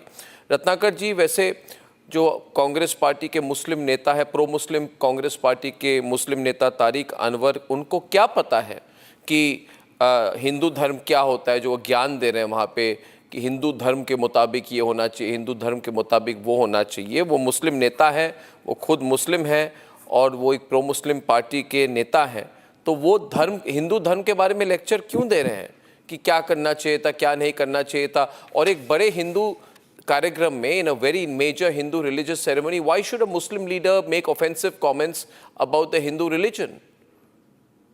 If a Hindu were to make offensive comments about a Muslim religious ceremony, then people would say, Sar tan se juda. आप बोलने देंगे कि फिर आप? Yeah, they would say, Sar tan se juda. Now you are using these words, saying this is marketing, this is terrible, this is publicity. देखिए, मेरे पास खुद भी समय बहुत कम है, आप बोलने देंगे क्या? हाँ बोलिए ना, आपको रोक नहीं रहा हूँ, you don't have to be on back foot. तो आप ही रोकते हैं ना, उनको उतना ज्ञान तो जरूर है सनातन धर्म के बारे में जितना अमित शाह जी मोदी जी को इस्लाम के बारे में था, जब वो इस्लाम की सारी नीतियों पे बात कर रहे थे। भारत में रहते हैं, जिससे पहले हिंदुस्तान किस नीति? ट्रिपल तलाक की बात कर रहे हैं? कई बात की बात कर रहा हूं। ट्रिपल तलाक, पॉलीगैमी, 4 बीवियां होना, मैरिंग 4 वुमेन। फिर बीच में बोले आप सर। नहीं, किस पार्ट? निकाह हलाला, निकाह हलाला कि 12 साल की बच्ची के साथ निकाह हलाला के नाम पर बलात्कार करना, उसके बारे में बोल रहे हैं। आप बताइए ना कौन सी नीति के बारे में बोल रहे हैं? ना आपको मैंने बीच में टोका। Have the decency, sir. बीच में मत टोकिए। Don't be on back foot, sir. No, I am not on the back foot. Everyone on the left. हाँ, तो मैं बता रहा था उतना ज्ञान उनको है। और जहां तक रही बात इनकी माननीय प्रधानमंत्री जी की, तो बस मैं एक शब्द में कहूंगा, मन ना रंगाए रंगाए जोगी कपड़ा। अरे मैं तो उस शहर में पैदा हुआ हूँ, पला हूँ, बड़ा हूँ और रहता हूँ जहाँ धर्म ध्वजा तो हर जगह रहती है। जो मंदिर है उस पर धर्म ध्वजा होगी। रहते हुए भी कुछ सीख नहीं पाया। फिर आप बीच में बोले। नहीं, बीच में नहीं बोल रहा, एंड में बोल रहा हूँ। Speaking at the end. मंदिर की प्राण प्रतिष्ठा हो गई, लोग दर्शन करने लगे, वहां ध्वजा थी नहीं मंदिर की। मुझे ज्यादा शौक तो इस बात का है जो आप बोल रहे हैं। और फिर आपने कहा कि प्रधानमंत्री जी ने बात की राम मंदिर वैल्यूज की, तो वैल्यूज तो लिखा है चारिमानस जी में, दैहिक दैविक भौतिक तापा राम राज काहू नहीं व्यापा। और यहाँ दैहिक दैविक भौतिक है तो ताप हो रहा है पूरी भारत की जनता को। और आपको मैं एक बात और बता दूं, जो colonial mindset, change the colonial mindset का आप करते हैं ना, एक चीज चेंज करवा दीजिए डॉक्टर गोस्वामी। आपके चैनल पे मैं 10 बार बोल चुका हूं, फिर बोल रहा हूं। प्रधानमंत्री जिस प्लेन से पूरे विश्व की यात्रा करते हैं ना, उस पे वीटी लिखा रहता है। 1986 में जब पाइपर प्लेन में चलाता था ना, तो उस पे लिखा रहता था VTCN के 2। That is viceroys territory. He still goes in the plane which has the symbol of Viceroy territory. उनसे कहिए वो चेंज कराते। उसको जब चेंज करा लेंगे तो मैं मानूंगा कि Siddharth Yadav is on the debate. Ladies and gentlemen, it's opening up right now. Well, Congress party has called the Dhwajarohan ceremony as a marketing gimmick. I don't know. Does the Congress party want a green flag and not a saffron flag? उनको हरा झंडा चाहिए। हाँ, उनको basically भगवा से नफरत है। इतना बड़ा भगवा झंडा वहां पे खड़ा हो गया as a sign of Hindu civilizational pride, जिसको आप लोगों ने नीचे दिखाने की कोशिश की। The Hindu pride is my hashtag. आज का हैशटैग हमारे प्रोग्राम का क्या? हिंदू प्राइड। हिंदू प्राइड। गर्व से कहो हम हिंदू हैं, गर्व से कहो हम हिंदू हैं। ये कहना नामुमकिन था जब कांग्रेस पार्टी पावर में थी। आज लोग गर्व से कहते हैं कि वो हिंदू हैं। वो मानसिकता थी आपकी। Now I want Siddharth Yadav to respond because it was a political comment made on the Prime Minister. Siddharth Yadav, they've said this is pure marketing. Pure marketing. It should not have happened. They said it was advertising. It was marketing and it was misleading. Arnab, I understand why the opposition is so rattled.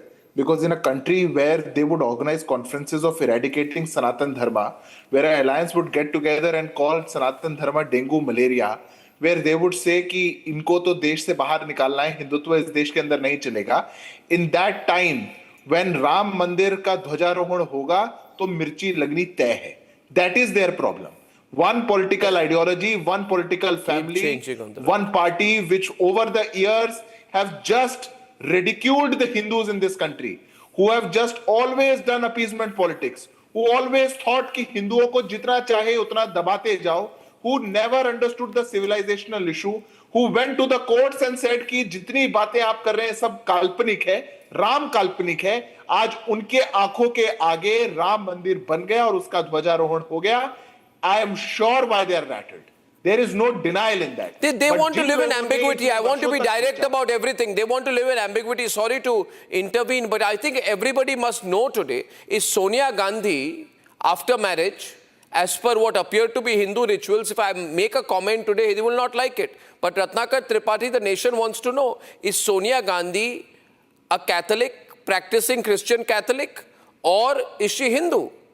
Nobody has any objection to it. But you must also be clear about it. And if Sonia Gandhi is Christian, she must say I'm Christian.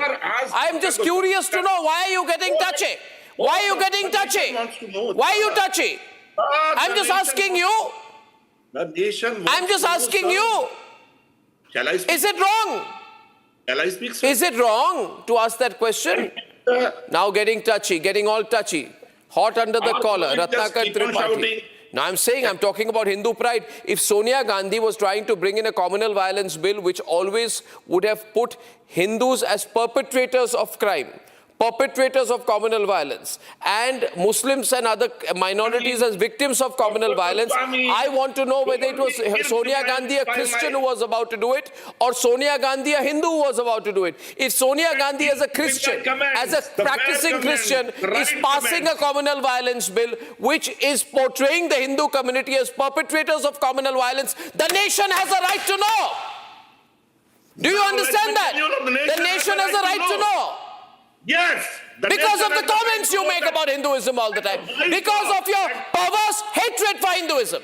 Don't shout. Let me Your speak. perverse hatred for Hinduism. Has a right to know that the wife of Jaishankar ji, External Affairs Minister, is she a Hindu or Buddhist or Japanese? Or a Catholic Japanese? Nation has a right to know. Are you out of your mind? Don't be stupid, Ratnakar Tripathi. I am asking you about the religion of Sonia Gandhi. Why are you hiding it? Is she a Christian or a Hindu? Do I have a right to know that? Is she a Christian or a Hindu? You just tell me whether you got married by Hindu religious customs, but you married by Hindu religious customs and remained a Christian, or you became a Hindu. Because I want to set this whole conversation in perspective, because it is the Congress party which makes